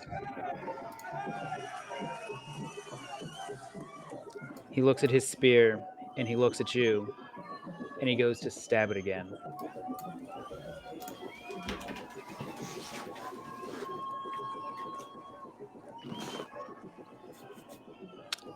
And with a 15, he makes contact with the armor, and he keeps trying to push it through and push it through and push it through, and his spear snaps. Shit. Teo. All right, Teo's going to try and be a little dramatic here. I believe he can 5, 10, 15, 20 run right up to him, but while running, he's going to fire an arrow at him. Okay. See if that hits. Oh, God. 20. Nice. Is that shift for the damage then? Or do I just click it twice? Let's find out. No. So I'll roll it twice. So it's actually 9 because your modifier doesn't get doubled. Oh, right. Uh, And then 4d6? yes. Okay. Damn, those Okay. are some good rolls, actually. And landing as critical as a hit as he can. And once he's within melee, this is just for flavor, but he's going to put the bow away, and as a bonus action, he'll do the hungry jaws to just chomp into the armor. All right. We'll So you're just see if this chewing hits. on metal. Oh my god! Oh my god. Which may not damage him much, but does heal me. I'm just trying to see how much that is. It's just 3. So is your because you have Hunter's Mark and Slayer's Prey, right? Yeah. Doesn't Slayer's Prey only affect your first attack, so you have to use a bonus action to trigger that each turn, or no? No, I think it's ongoing. Let's double check. Here, I'll put the info Oh no, in. no, you're right. You're right. It's just one time as a bonus action, and then it lasts until you finish a short or long rest, or if you Yeah, so nothing on the bite. Yeah, so that's fine. So yes, you do manage to sink your teeth slightly into the metal, but you can actually feel a strain on your teeth. Teal will throw up his hands and just roar along with the bite. But you get 3 temporary hit points. Hey, it's something. Yeah, sure. Actually, in fact, as you sink your teeth in, you get close enough to this thing. We'll say you bit it on the arm. You don't pierce through the metal, but you get this feeling in your teeth that whatever is driving this thing, it's not metallic inside. So something else is driving this thing. Okay. It's not a mechanical origin. I'm suspecting as a player that it's something arcanic. You wouldn't be far off. You don't have to confirm or deny. Yeah. Okay. So that's good. So Sharid, you're up. Well, You just saw Teo blast this thing with an arrow and bite on its arm, and Udo's spear snap. yeah. So having my spear still on the ground, not doing me any good. I'm going to pull out the bone dagger that Teo gave me, and I'm going to attempt to shove this thing between its armor recklessly.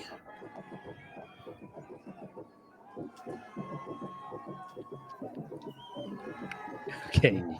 You get a non-natural 20, but you do manage to find an entryway right between the plates. Yep. And you stab this thing. It still doesn't do a ton of damage, but very similar to Teo, it's almost like you're hitting a little bit of flesh inside. Oh, okay. And as you bring the dagger back out, It's clean. Okay.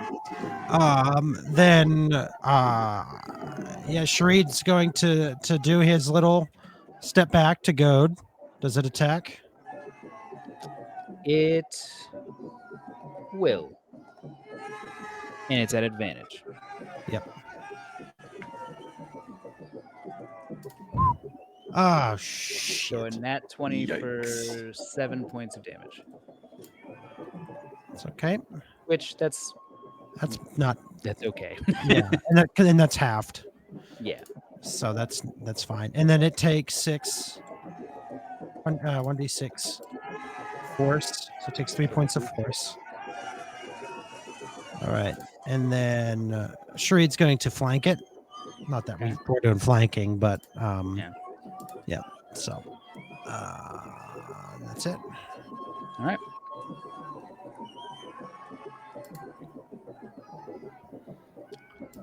Hit me. So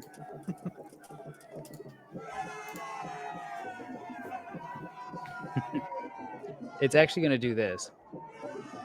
So after his spear snapped on its chest, it's going to take its arm blade and point it at Udo, Mm-hmm. like right under his chin.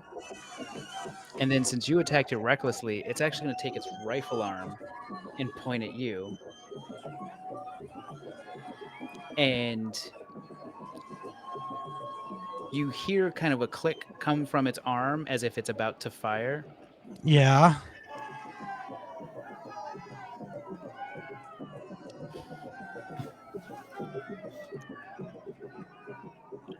And it will. All right. You hear a So loud bang. so Yeah, go ahead. I'm just gonna say, is this a ranged attack?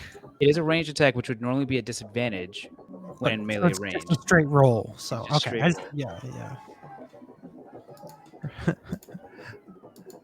Oh, Oh, it so spun on a 20 on my end and then went it to did. 2. It looked like it on mine too. Yeah. So he's pointing at both of you, and you hear that click, and you instinctively just duck as you just hear this loud ringing of this blast right above you.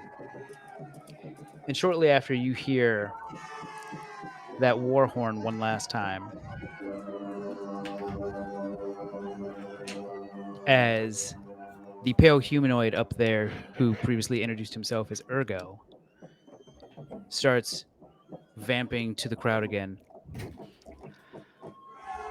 I think that's good enough for this match. I hope everyone has certainly enjoyed this new test run. For one day, these will be walking your streets, keeping you safe. These are your new autonomous guards. So be safe in your homes, for we have formed an iron wall around all of you, keeping you out of harm's way and certainly keeping those detestable wild magics, much like these two, from creeping into your lives. And he just kind of slowly claps. Good matches. Good matches. Tio will try and like goad, like applaud along with that. They seem to have zero reaction to you, Tio, but they are applauding Ergo. As you see the palisades leading to the corridors back to the locker room start to grind open and raise, and the automaton still pointing at both you and Udo, its arm blade retracts, and this rifle barrel also retracts, and it just slowly walks away from you.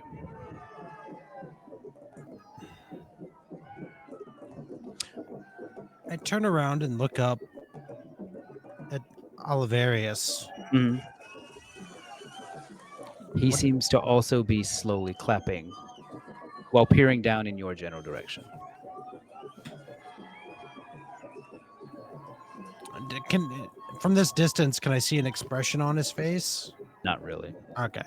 You really just see the movement of that black armor that he sports. All right. Well, shit. So, as the crowd dies down, you two retreat back to the locker room and are met by um, Garth again,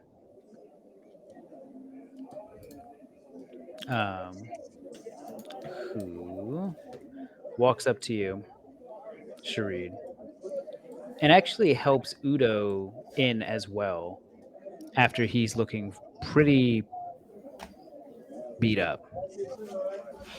Helps him sit down on a nearby bench. And he says, "My friend, that was quite the spectacle. I certainly hope for your sake those things aren't running about town yet." Yes, I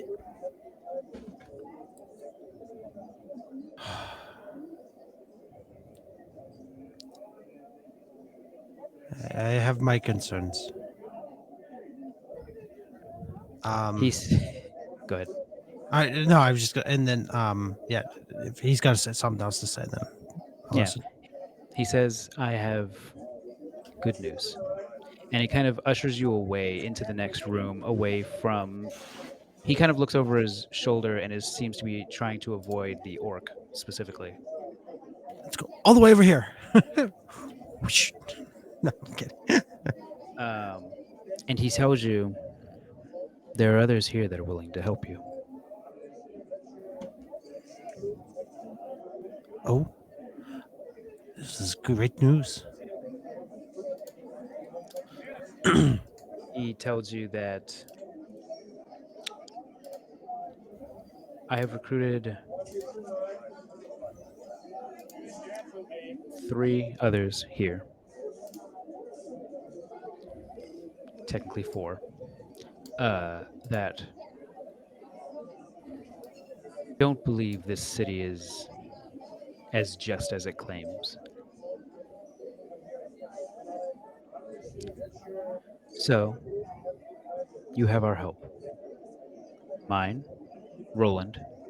He looks over his shoulder, and you see the two-headed giant, the Marlasars, Yes. that are just standing there, arms folded, both heads kind of nod at you. And he gestures for you to look back through the doorway. Mhm. And he says, "At that table, playing dice, that Kenku goes by the name of Keck, is willing to lend his hand. I don't think he really gets what we're doing, but that's fine. Hey, he doesn't have to. But a very helpful hand is that half elf. Most around here have taken to calling him Star Killer. Quite the archer, if I do say so myself." Who? Good Yeah. enough. It actually works out because he doesn't. He kind of looks like a D&D version of Peter Quill a little bit. There we go. Uh, yes, he has chosen to assist us as well. Though, to be honest, I'm not quite sure of his motives. He agreed about the state of this city, but not much else. My friend, as I put my arm on Garth's shoulder, I'm in your debt. If you don't mind, Well, I'm going to try to see if I can get one more. But can you let the others know to meet us this evening at the Rat's Den? I think we can arrange that. Who are you going to try and recruit as well? And with that, yeah, Sharid slowly walks over and sits next to goddamn fucking thing, Udo, and just said, "How are your wounds?" I have had worse, although somewhat less humiliating.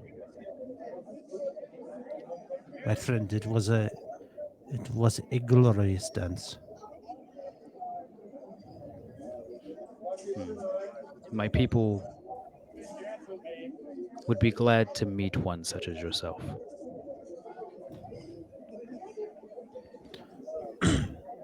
Would love to hear more of your people. But if you don't mind, I actually have a question to ask you. Hmm. Would you be up for not a dance, but a ball? He lifts his head and looks at you. I'm listening. And we'll stop there for today. Yeah. All right. Okay. Yeah. So next week we'll pick up with the other two and see what became of them. So check us out next Monday, and we'll see you all then. Bye bye. Bye Bye bye. bye. Bye bye now.